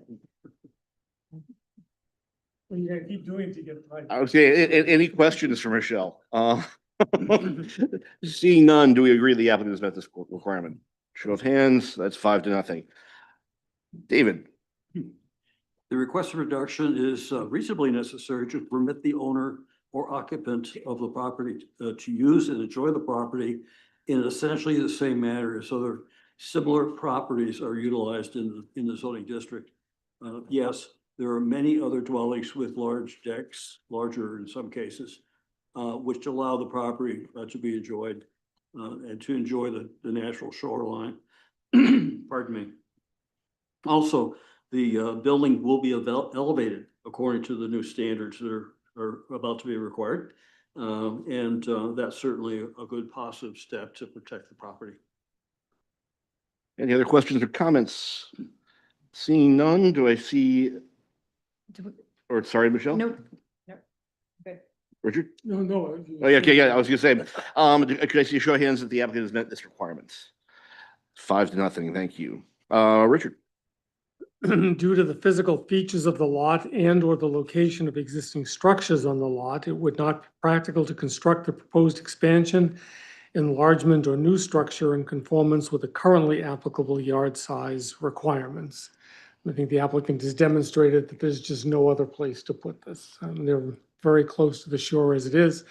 Moving it back is about the only option that's available to them, and You try to put the deck in front and you're gonna be right on the street, so Great. this works.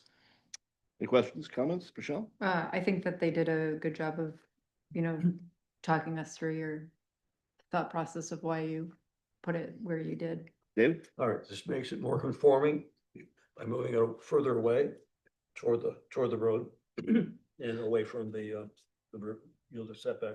Agreed. Any other comments? Seeing none, I first of all agree with everything and impressed that they got the maximum lot size without having to deal with anything on that side as well. So they've been respectful of the size of the lot, even as they're making these changes. So well done. Could I see show of hands that the applicant has met this requirement? That's 5-0. Thank you. Number 4, the impacts and effects of the enlargement, expansion, or new building or structure on the existing uses of the neighborhood will not be substantially different from or greater than the impacts and effects of a building or structure which conforms to the yard size requirement. First off, as we've observed, there probably is not a building or structure which would conform to the strict limits of the yard size requirement. But what they've done is certainly probably the most Solomonic compromise on a small lot with changing water conditions and in a neighborhood that still appreciates having traditional design standards applied.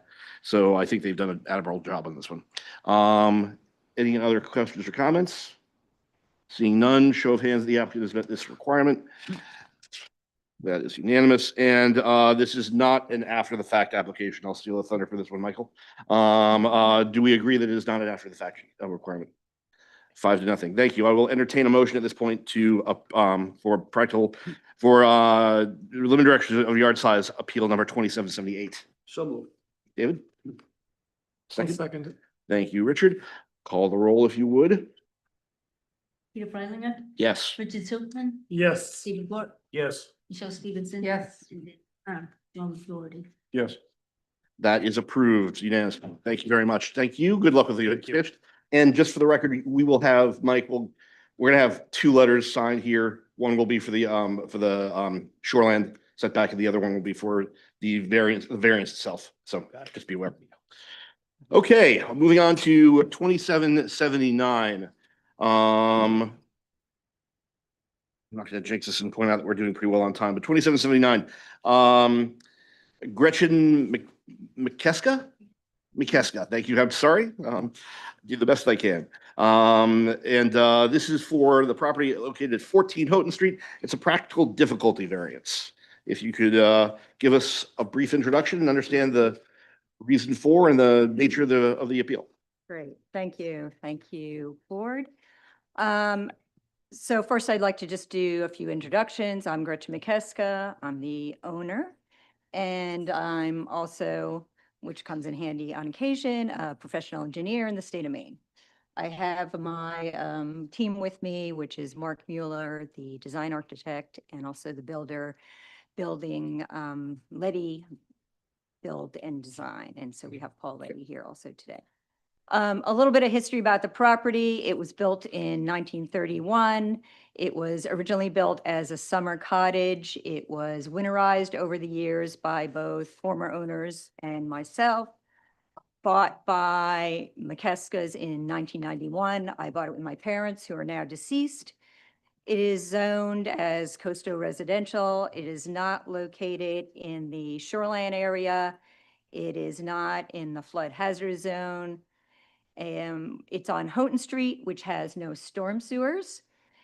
And as we noted, we're going for the practical difficulty variance, sought for the rear setback and the side setback on Shell Street. And to be clear, it is in the Higgins Beach Preservation District. Yeah, character zoning. Character zoning, Yes. yep, sorry, thank you. So a few things about the new features of the house. So the existing building right now is a house and a garage. So that's how it was built in, I'm assuming 1931. When trying to figure out what to do to make this a sustainable year-round building for an older occupant, which will be me, I went through a lot of iterations with the architects and the builders, been thinking about this for quite a long time, decided that the single building was better to go with the garage in the building because when you're older, you drive into the garage, you can get into the building. So that's, we're going with a single building. And that has created some small opportunities on the lot because it makes us that we can meet the setbacks a bit better. It reduces the lot coverage by 2.7%.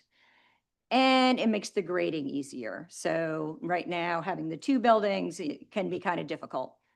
It was designed. That makes the grade. The grading. The Grading. Because as I said, we have, no storm sewers on the street and the buildings are very close together. So I actually am at the high point of maybe one of the highest buildings at Higgins Beach.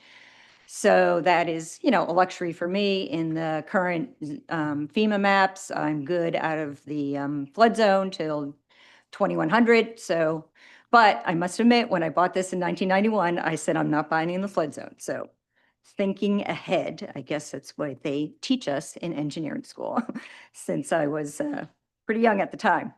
But anyway, so some of the features of the single building, as I said, it was designed with the character zoning in mind. It removes the structure from the town land. And so the west corner of the building is actually on town land. So we are moving it off the land. And so I know Brian was happy about that when we had told him we can do that with the new building.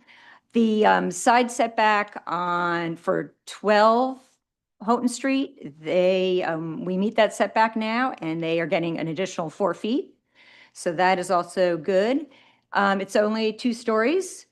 The elevation will be maybe about 4 feet higher just to account for higher ceilings because the ceilings are quite low in the older building. And then something that I want to do, it's fully electric. So we are getting rid of the oil, the propane, it's going to have solar, and hope that I can get to be a net carbon zero building, which I think would be, a example building for the community. We have 6 abutters, and I have contacted them all either email, text, or in person. One abutter has given me a letter of support. That's 18 Houghton Street. It didn't enter the record, but I could read it, or I could enter it later. 12 Houghton Street, I have spoke with the Shabbats, and Roger Shabbat is here today. And their issues are about drainage because they are slightly down gradient from us, and we can hear Roger's concerns. But I did talk to them that we will, we can grade it better. We can put permeable painters. We can put French drains.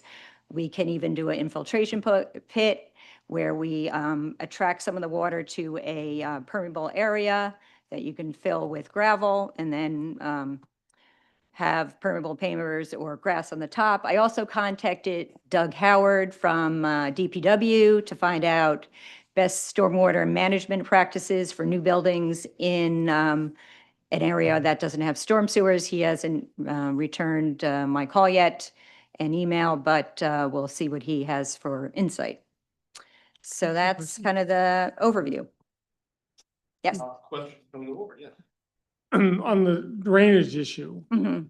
is there any, you're a professional engineer, so I'm just gonna, is there any reason to believe that the new structure will create more of a drainage problem than the existing No, one? Because it I would have won't. thought it wouldn't, but I, Because one of the problems now is the garage that you're seeing here first of all, this is an extreme example, January 13th. And so we got out pretty easy, actually.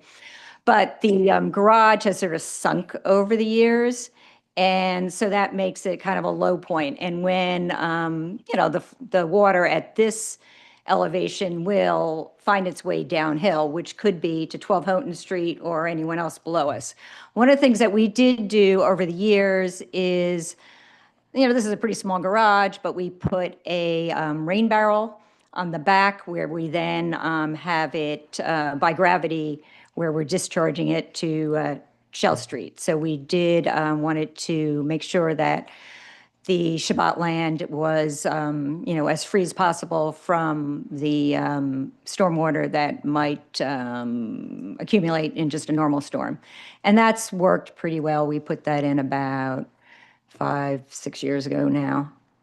So I think, as I said, one of the reasons we did go with the single building was then we can grade the whole lot so it is tipped.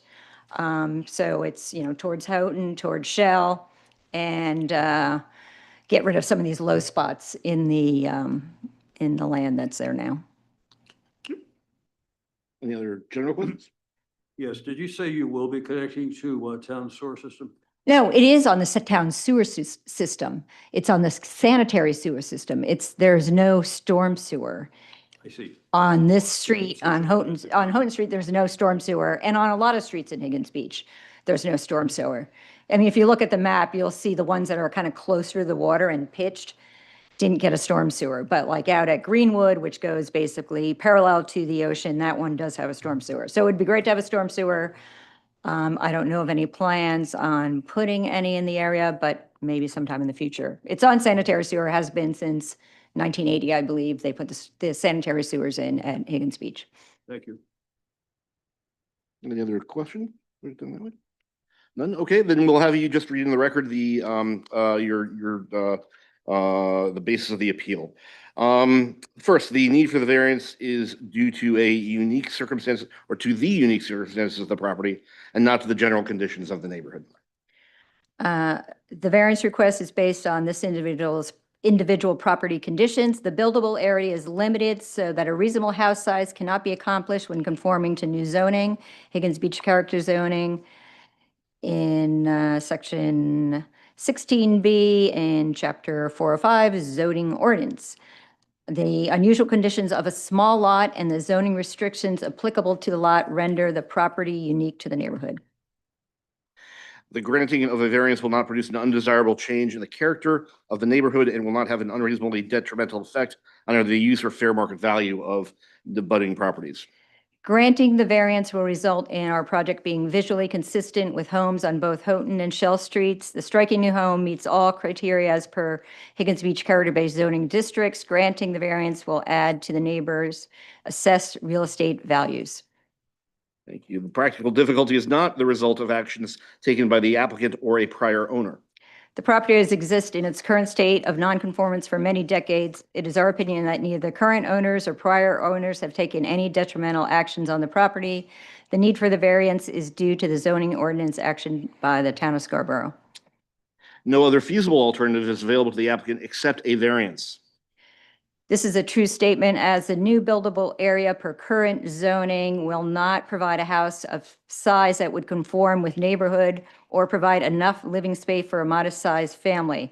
To meet current zoning setbacks, the resulting structure would have an adverse effect on the neighborhood conformity because its small size would not fit into the traditional streetscape of Houghton Street. A practical, visually appealing, and character-consistent structure that meets current zoning cannot be designed within current zoning setback requirements. Thank you. The granting of a variance will result in bringing the applicant's property more nearly into conformance with surrounding properties. This is a true statement considering the following. A, west corner of current house is located on town property. The new home will be situated within property boundaries.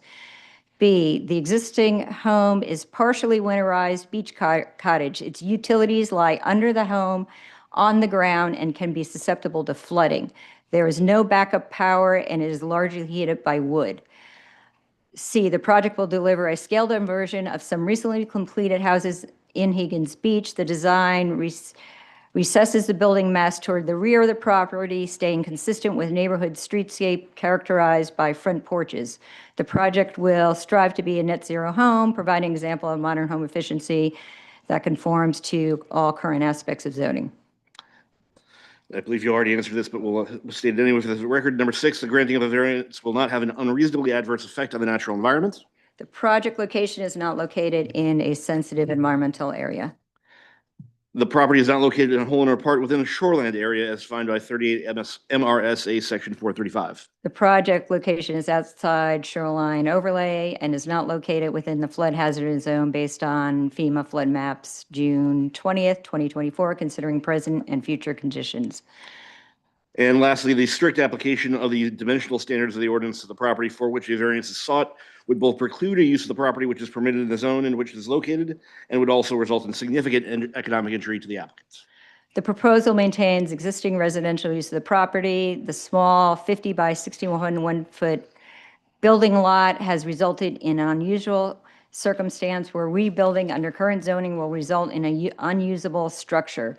To conform with zoning setbacks, the resulting house would be 30 feet wide by 12 feet long and up to 35 feet tall, yielding a usable area of under 500 square feet, loss of the garage, and an unsightly structure for the neighborhood. Property use constrained by these dimensional standards would create significant economic injury to the applicant. Consolidating the house and garage into one structure and situating it off-town property towards the rear of the lot makes best use of the property while creating additional conformity with Higgins Beach character zoning and adding a new landmark home to the Higgins Beach community.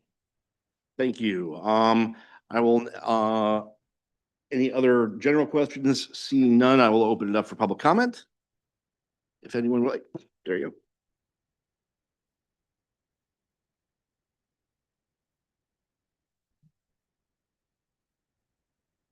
Hi, my name's Don Norton. I live right behind Gretchen's house. So the rear of her house is right next to the left side of my house.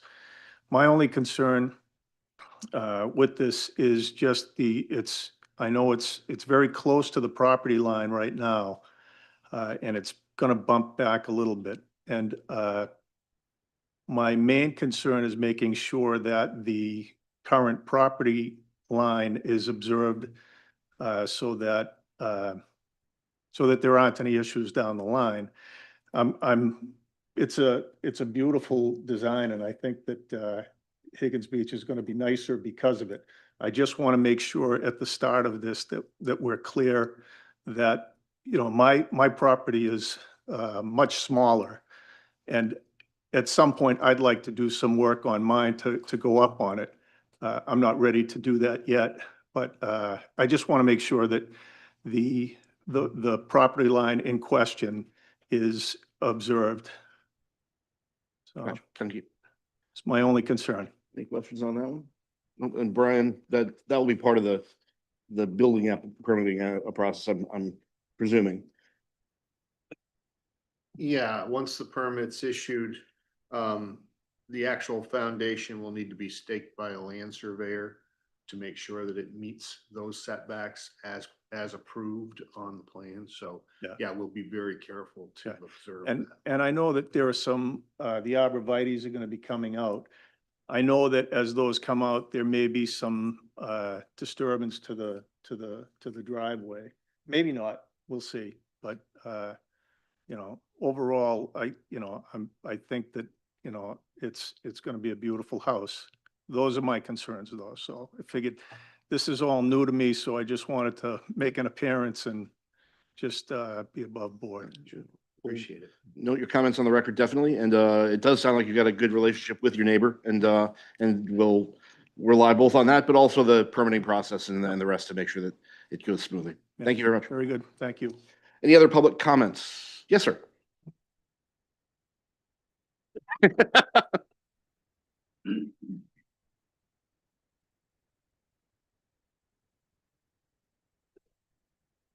My name is Roger Shabbat. I live at 12 Houghton Street, which is on the ocean side of Gretchen. Some of the concerns that we have is with water, as Gretchen has mentioned, and we have talked to her about that, and she has plans on being able to capture, if not all, a good percentage of it, which we were pleased to hear. The lot is a little lower in footage, not very high, but a little lower than what she has, and then she's building up with concrete foundation. And the other thing is that I don't know anything about is that both properties are on ledge right now. And where the water goes, coming from the roofs that she's gonna get, and I do enjoy the building she's gonna build. I have no problems with that, but just to take care of the water on the property so it doesn't affect mine. I have a basement in mine and it has a sand and dirt. It's not, and I can't pump water out and it fills up and I'm concerned that what might happen inside of that basement. The water table is high where we are, and it's unbelievable that it is, seeing we are on the highest spot at Higgins Beach right now. The drainage concern is the foundation that they're putting in, the roofs where it's going to drain, and a sump pump in the basement, where is that going to go? Like she says, there's no drainage at that level of Higgins Beach. The only, the reasons that I'm here tonight is just so that it's known and in the books, so that if something does happen, we can go back and review that we were concerned. Appreciate it. Thank you, Mr. John. Thank you. Any questions for? Nope. And Brian, as before, this is on the record, we'll look to the permitting and the code review process for making sure the drainage issues are dealt with. Okay, well, with that, any other public comments? Seeing none, we'll close public comment on the 2779. I'll. No, good move. Thank you. Appreciate it. I'll say up front, this is a fairly traditional Higgins Beach style rebuild and variance requirement. So with that sort of preference or preface, Joe, you want to start us off? Sure. The need for a variance is due to the unique circumstances of the property and not to the general conditions of the neighborhood. The property is on an unusually small lot, which makes conforming to the existing codes impossible really to get a reasonable design. So that creates this need for the variance. Agreed.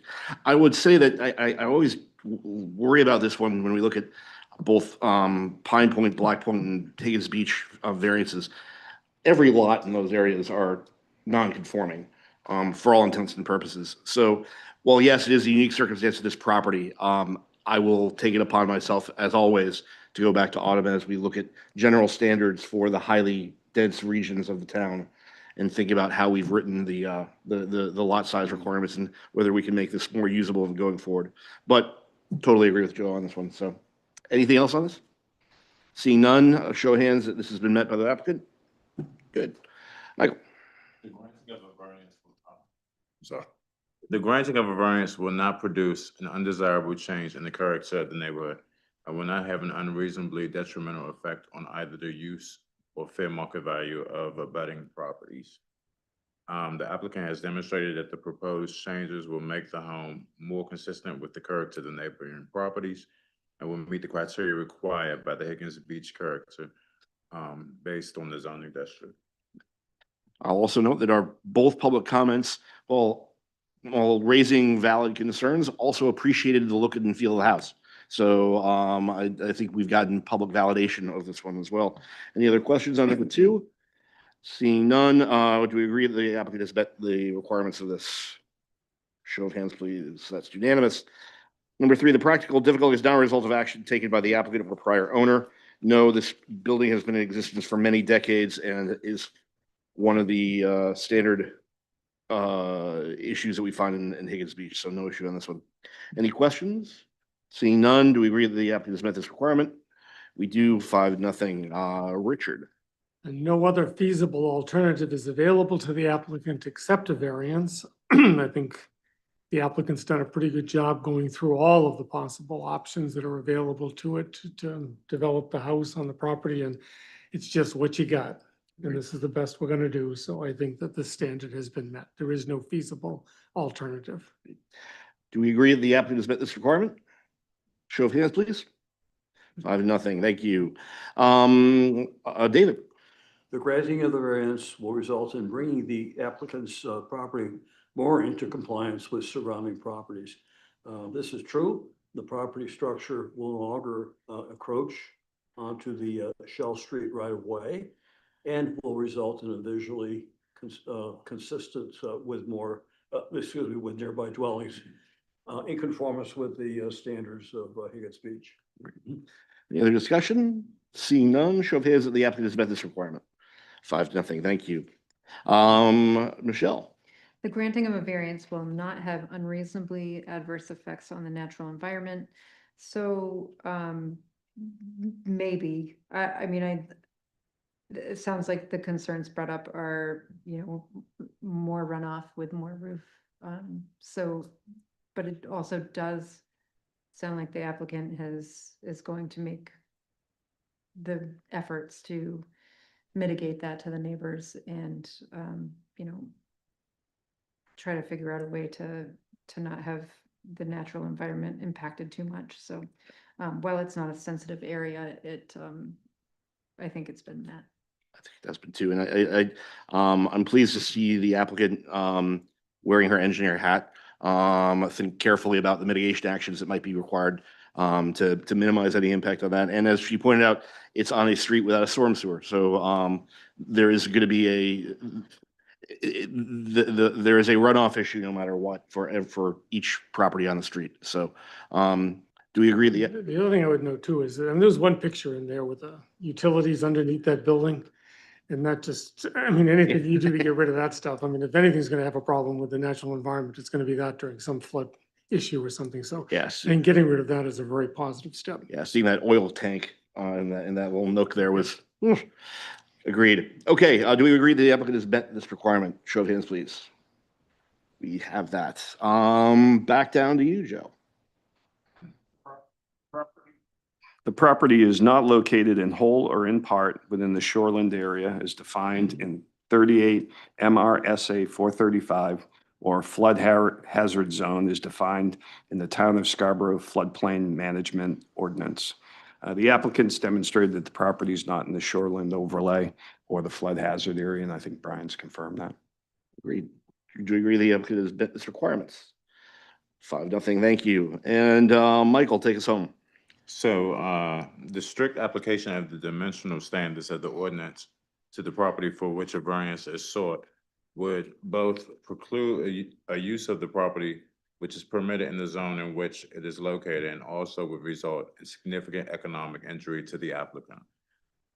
The current dimensional standards are, as applied to this unusual small lot, would limit a conforming home to approximately 500 square feet of living space and no garage.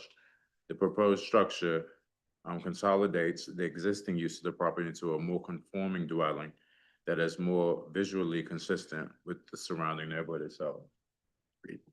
Any questions on this one? Seeing none, do we agree the applicant has met this requirement? 5-0, thank you. With that, we have the findings of fact resolved. Do I have a motion to approve Appeal 2779? Thank you, David. Second. I'll second. Joe, second. If you would call the roll during. Peter Freilinger. Yes. Richard Silkman. Yes. David Bort. Yes. Michelle Stevenson. Yes. And Joe Doherty. Yes. That is an approval of Appeal 2779. Thank you very much, and thank you for your patience. It's a long night. Thank you. Moving right along to 2780. I always get, is this Gin Road or Gin Road? Gin Road. Gin Road, yeah. By get everything. Okay, Phase and Industrial. Phase and Industrial LLC. Thank you very much. Take it away. Thank you very much for the time. My name's John Metter with Phase and Industrial LLC. We are currently under contract to purchase 8 Ginn Road, subject property, and in partnership with a new tenant, propose a new use in the future for the property. In conversations, or to give some history, I guess, for those that don't know, this property built in 1995 has been a trucking terminal since that time for RC Moore.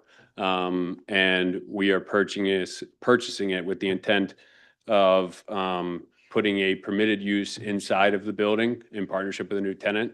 But in conversations with Brian and Autumn prior to this, it was suggested that we come in front of you for a special exception on one component of that use, which is the outdoor storage of construction equipment. rental and sale construction equipment. Currently, the property on the impervious pavement is used for box truck and 53-foot trailer storage, as we know. And that use would change to the outdoor storage of for sale construction equipment. Mr. Chair, could I? Yes. interrupt? And when you started this, you said you're under contract to purchase, so you do not own the property currently, is that That's- correct? That's correct. I inserted a snippet from the purchase and sale to show the right and in this effort to get this special exception. Is that sufficient? I was gonna ask then, does that gives them, okay, fine. Sorry to And- interrupt. No, no problem at all. And just to be clear, Sean Moore and Kelly Moore, the current owners of the property, are well aware that I'm in front of you, offered their assistance. And I told them that it wasn't, I didn't think required for them to be here tonight. Yeah, it's helpful. Thank you. So I'll leave it at that. I will note in the staff comments, which you all have, that this was coming in front of you, hopefully to take a use that is non-conforming and put a permitted use inside the building, but the special exception is for the outdoor storage of equipment. Say that again, and again, it's B3, so I was reading through this, and I didn't understand what was the non-conforming use for B3 property.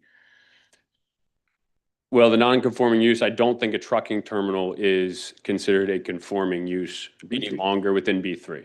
Trucking terminal is not a permitted use in the B3. It was when it was in the industrial zone. The Ah. zoning change to B3 in the trucking terminal then became a non-conforming existing use. Thank you. Trailer boxes were stored. So really nothing changes except for now with a B3 outdoor storage is a special exception. So Got it. Okay, that, see, I summarize this stuff for you guys and you never read my I stuff. do read your stuff. You and- never read my stuff. And the outdoor storage of this equipment will also be, as noted, it'll be secured by a large. It's like yellow card to Mr. Longstaff. But thank you thank you, John. Sure. So, okay, I'm gonna have the applicant read through the requirements for special exception. I think that should be pretty straightforward. First, the proposed use will not create unsanitary or unhealthful conditions by reason of sewage disposal, emissions to the air, water, or other aspects of design or operation.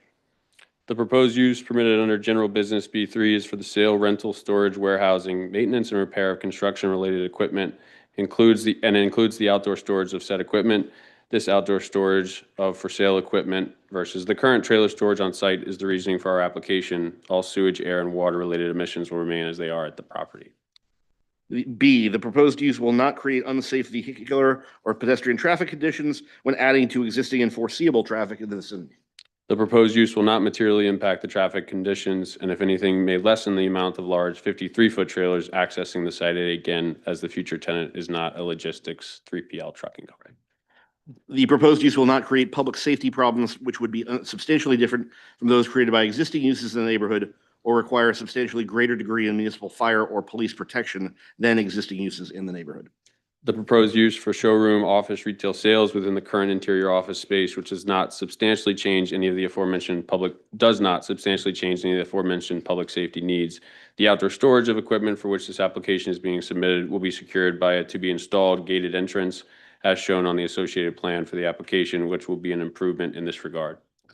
The proposed use will not result in sedimentation or erosion or have an adverse effect on water supplies. No, the proposed use is not changing the current site impacts related to these items. The current pavement and pervious area on site is remaining unchanged. The proposed use will be compatible with existing uses in the neighborhood with respect to physical size, visual impact, intensity of use, proximity to other structures, and density of development.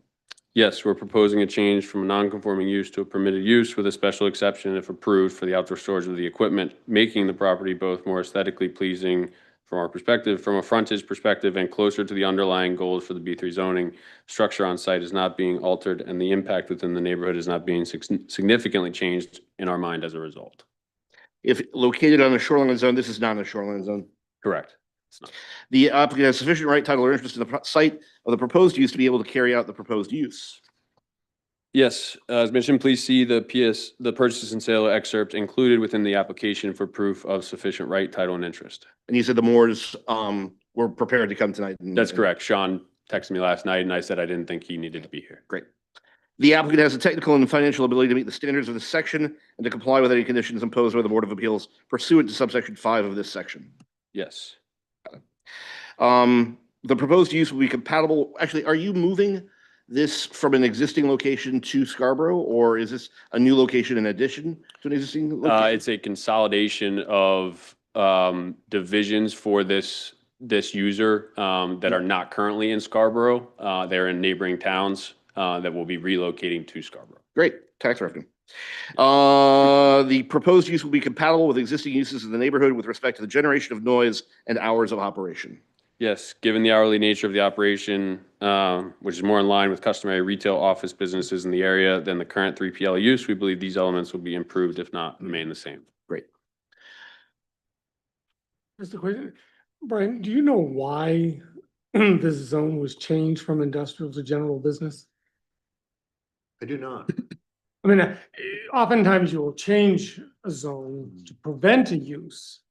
And it would be sort of ironic if the purpose of this was to If I had prevent. to guess, I think they consolidated industrial zones in the Pleasant Hill area and in the industrial park, which Higas Parkway was developed to lead to the industrial park. So I think they were trying to bring more general business into that area and less industrial use, junkyards and salvage yards, contractor yards, and those kinds of things. They wanted to consolidate those into other districts and make that Payne Road corridor more of a general business. That's my guess. But I'm wondering, I mean, if the purpose of it was to make sure that these kinds of businesses didn't exist in this, and we give them an exemption, isn't that sort of It's self-defeating? hard to say, but actually this is a conforming use. Yeah, and the similar, so as a member of the long range planning committee, which is the ones who do those sorts of switches, the idea was to, exactly as Brian said, take away the heavy industrial uses that would be allowed in the industrial zones, which would include pretty much anything. I mean, you could put an oil refinery on the site if you wanted to, but make it more of a I hate to say it, but Payne Road at that time was becoming a big box corridor, which would be anchored by Cabela's and would be then have big boxes up into the South Portland border. And so those were the nature of the types of businesses that were thought of. This actually fits in with the nature of that business. It's a large industrial facility selling industrial goods rather than dishwashers and giant packages of And if I may, I think the ordinance language somewhat relates to the servicing of the local community, and the construction equipment primarily will be rented and sold for the benefit of construction within the community. Yeah. So this is, and again, it was designated as B3, not as a retail zone, as a business or kind of wholesale business zone for that reason. But Brian, you said it is a permitted use. So- Yeah.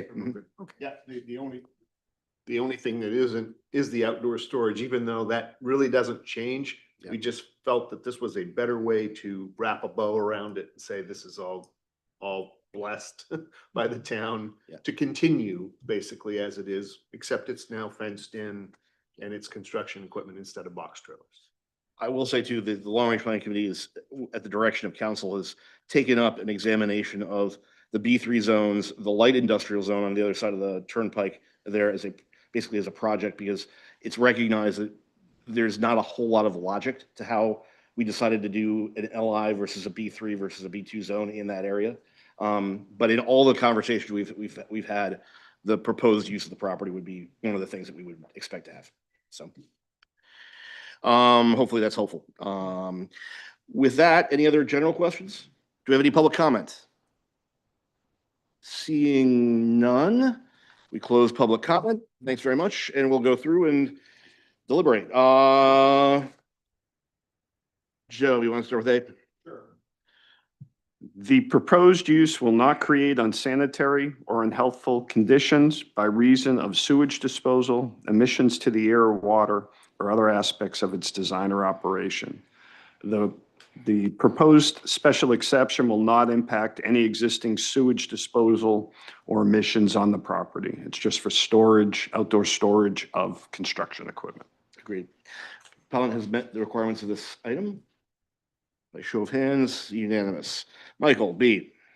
The proposed use will not create unsafe vehicular or pedestrian traffic conditions when added to existing and foreseeable traffic in the vicinity. The applicant has demonstrated that the proposed use and special exemption will not adversely impact traffic conditions. Agreed. Any discussion on this one? Seeing none, show of hands, the applicant is met. Great. C, the proposed use will not create public safety problems which will be substantially different from those created by existing uses in the neighborhood or require a substantially greater degree of municipal fire or police protection than existing uses in the neighborhood. I think the applicant has demonstrated this is effectively an equivalent use to current use, and will not have any additional municipal public safety requirements. Any discussion? Seeing none, do we agree the applicant has met the requirements of this section? 5-0, thank you. Richard? The proposed use will not result in sedimentation or erosion or have an adverse effect on water supplies. And I think the applicant has demonstrated that this condition is satisfied. There's no change in the existing use of the property, and it's simply to store equipment. Agreed. Any discussion? Seeing none, do we agree the applicant has met this requirements? We do. E, David? The proposed use will be compatible with existing uses in the neighborhood with respect to physical size, visual impact, intensity of use, and proximity to other structures and density of development. The applicant is proposing a permitted use where the original use was non-conforming. There'll be no changes to the structure itself. Agreed. Any discussion? Seeing none, do we all agree that the applicant has met this? 5-0, yes. It is not located in a shoreland zone. We've validated that. And we'll vote on that. Do we all agree it's not in the shoreland zone? Thank you. If you think it is, please go to the Turnpike and check it out. The applicant has sufficient right, title, or interest in the site of the proposed use to be able to carry out the proposed use.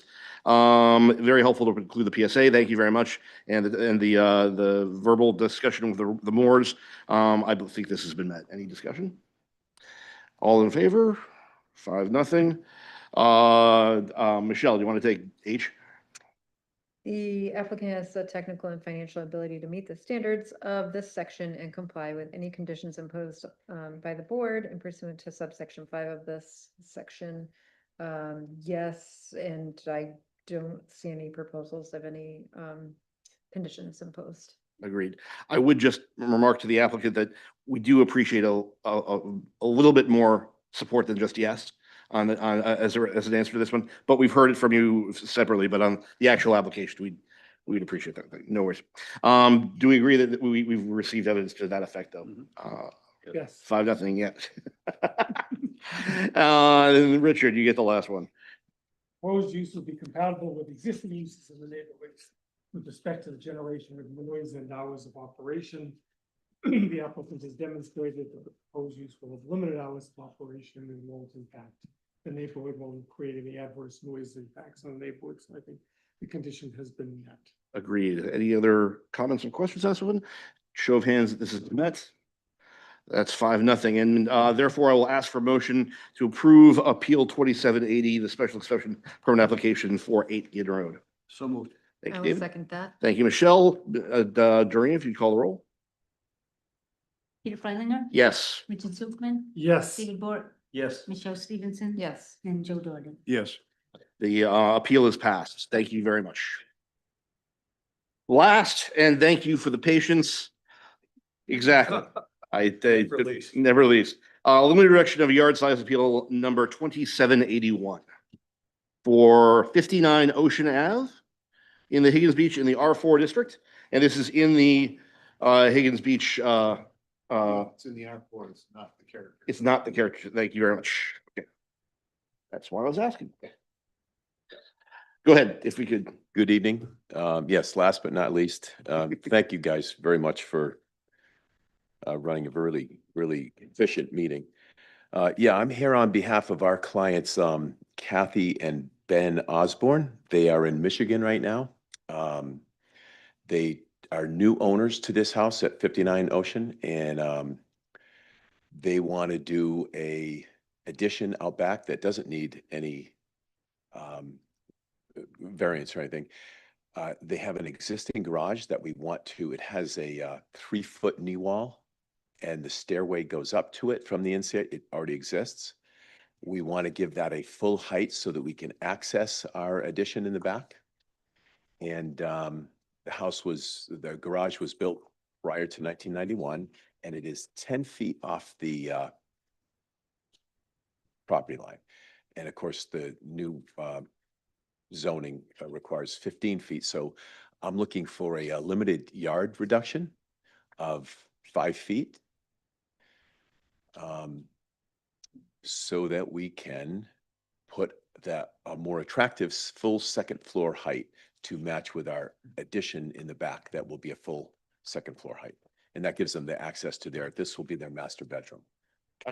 Really just kind of, this was built as a ranch, and probably, I don't know how many years ago, that somebody did a renovation to it to dress it up. We're going to hopefully make it better looking, but more in conformity to a pretty attractive, what's happening now with Higgins Beach, a pretty attractive neighborhood. So with that, I answer any questions. So are there any general questions of the applicant? Seeing none, okay. We will go through the requirements for the reduction of yard size variance. And we'll do this quick because it is getting late. The existing buildings or structures on the lot for which the limited reduction of yard size is requested were erected prior to July 3rd of 1991. Yes, I'm sorry. I'm trying to find my, it was, yes, prior to, I can answer that. It's okay. It's getting late. I'm shuffling my papers too. Yeah, I'm shuffling my papers. I just had it in front of me. So don't worry. Number two, the requested reduction is reasonably necessary to permit the owner or occupant of the property to use and enjoy the property in essentially the same manner as other similar properties are utilized in the zoning district. And I already know that yes is not an appropriate answer for you, Peter, but again, I'm still searching for my written comment. Yeah, exactly. We got it for you. Good luck with that. You just read. Yeah. It's right here behind me, you mean? Yes. I can read it from there, sure. Where are we, number 2? Yep. Adding full height wall over the existing garage, currently 3 feet tall, is consistent with the neighbors and abutters. And I think we provided some photo. If we're not familiar with that area. This was a ranch. All the houses around it are 2-story, 2.5-story homes. So this is actually becoming more consistent with the homes in that area. Yeah, this isn't down on the beach, but we'll call the prior appeal in Higgins Beach was establishing a house of 2 full floors and a roof. So yeah. Due to the physical features of the lot and or the location of existing structures on the lot, it would not be practical to construct the proposed expansion, enlargement, or new structure in conformance with the currently applicable yard size requirements. Where's my answers? I was gonna say, I got Still looking for the photo. a copy of your application here if you want to grab it. Yeah. This is what you wrote down. So there you go. And we're on number 4. On to 3. 3. So do the physical features, right? The existing garage that we're proposing to build on was built prior to 1991. It's 10 feet from the property. It would not be practical to build a second floor set back 5 feet. We kind of think it would look odd if I'm allowed to build a second floor on top of the garage, but pull it back so that I can meet the 15-foot requirement. It would be a really odd looking building and not really be in conformity with the rest of the neighborhood. It would look pretty odd. Understood. I think we probably all would agree to that. See, we're on to number 4. Or number five, number four. The impacts and effects of the enlargement, expansion, or new building or structure on existing uses in the neighborhood will not be substantially different from or greater than the impacts and effects of a building or a structure which conforms to the yard size requirement. So we're proposing to build on top of the garage using the same footprint visible from the road. This would raise the wall height by 4 to 5 feet, giving the owners more livable and usable space, as well as enhance the design. And you have not commenced construction of the enlargement, expansion, or building such that this is not an after-the-fact application. Correct. The applicant has commenced other parts of the project which do not require variance, which is the sewer. We are now hooking up to the sewer. Got it. Great. That is an improvement, so thank you very much. Any questions from the board? With that, are there any public comments? What are you here for then? There you go. Okay. This is my business partner and my oldest son, Ryan. Gotcha. He's been here before. Terrific. Call it like it is. He's the brains. So, okay. So we'll close public comment and we'll, any general discussion on this one? Seeing none, Michelle, start us off. The existing building or structure on the lot for which the limited reduction of yard size residential is requested were erected prior to July 3rd, 1991, or the lot is vacant, non-conforming lot of record. It says, he's, said that it was built prior to 1991, and I believe him. I believe you. Do we all agree that the applicant met this requirement? Show of hands. 5-0. Thank you. Get a little punchy here as we get late. David, number 2. The requested reduction is reasonably necessary to permit the owners or occupant of the property to use and enjoy the property in essentially the same manner as other similar properties are utilized in the zoning district. Yes, the applicant has demonstrated that similar properties in the area have full height walls over existing garages. Agreed. Any discussion? Seeing none, do we agree the applicant has met this requirement? 5-0. Thank you. Richard. Due to the physical features of the lot and or the location of existing structures on the lot, it would not be practical to construct the proposed expansion, enlargement, or new structure in conformance with the currently applicable yard size requirements. And I think here you indicated appropriately that to have a garage that was 15 feet on one side and 8 feet on the other side would look awfully silly. So I think you've created a structure that's in conformance with the neighborhood, and it requires a variance in order to do that. So I think we've met the standard. Great. Everybody agree that that has been met? Just to make a comment that Yeah, sure. this is a variance that we can approve. Okay, so I just want to make that point. Yeah. Yep. True. Okay. I'll agree that we've met the requirements, or the applicant has met the requirements of this. 5-0 there.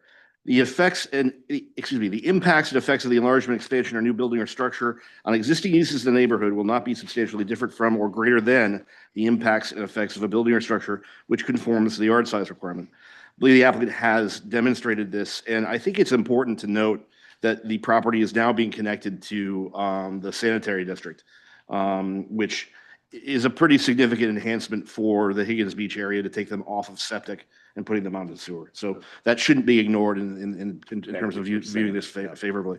Do we agree this has been met? Can I see a show of hands? 5-0. Thank you. And Michael, take us to the last one of the night. The applicant has not commenced construction of the enlargement, expansion, building, or structure for which the limited reduction in yard size is requested, so that the Board of Appeals is not considering the after the fact application. I think we've seen that met. Show of hands, please. 5-0. Thank you. If someone would, I would entertain a motion at this point. So moved. Thank you. Second? I'll second. Richard, Doreen? Peter Freilinger. Yes. Richard Silsman, Yes. David Bork, Yes. Michelle Stevenson. Yes. And Joe Doherty. Yes. The appeal is approved. That is 81. 2781. Thank you very much. Good to see you. Yeah, thank you. Get him out of here. Don't forget your building permit. Yeah. And also you need to record this once you get the certificate. Thank you Do you want me to, does it go to the owner or does it go to you? It'll go to me. Okay. Yeah, they're in Michigan, so I'll take care of it. Doreen or. But and we already put the application in. So. Oh, that's right too. You did. Yeah, you have the building permit app too. Yeah. Somebody told me to do that. Yeah. Can we just get it now on our way out? No. Come on, it's not getting that. Yeah. Very much. Good night. Okay. Take care. I will point out, we had 6 appeals and we're out of here at 9:35. That's fantastic. So, thank you. Is there any other comments from the board? Everybody's enjoying their summer? Looks like it. There's a little, skin is a little darker than was last time we saw everybody and there we go. There we go. Okay, everyone. With that, I will entertain a motion to adjourn. So moved. Thank you. A second. Second. Thank you. This meeting is adjourned.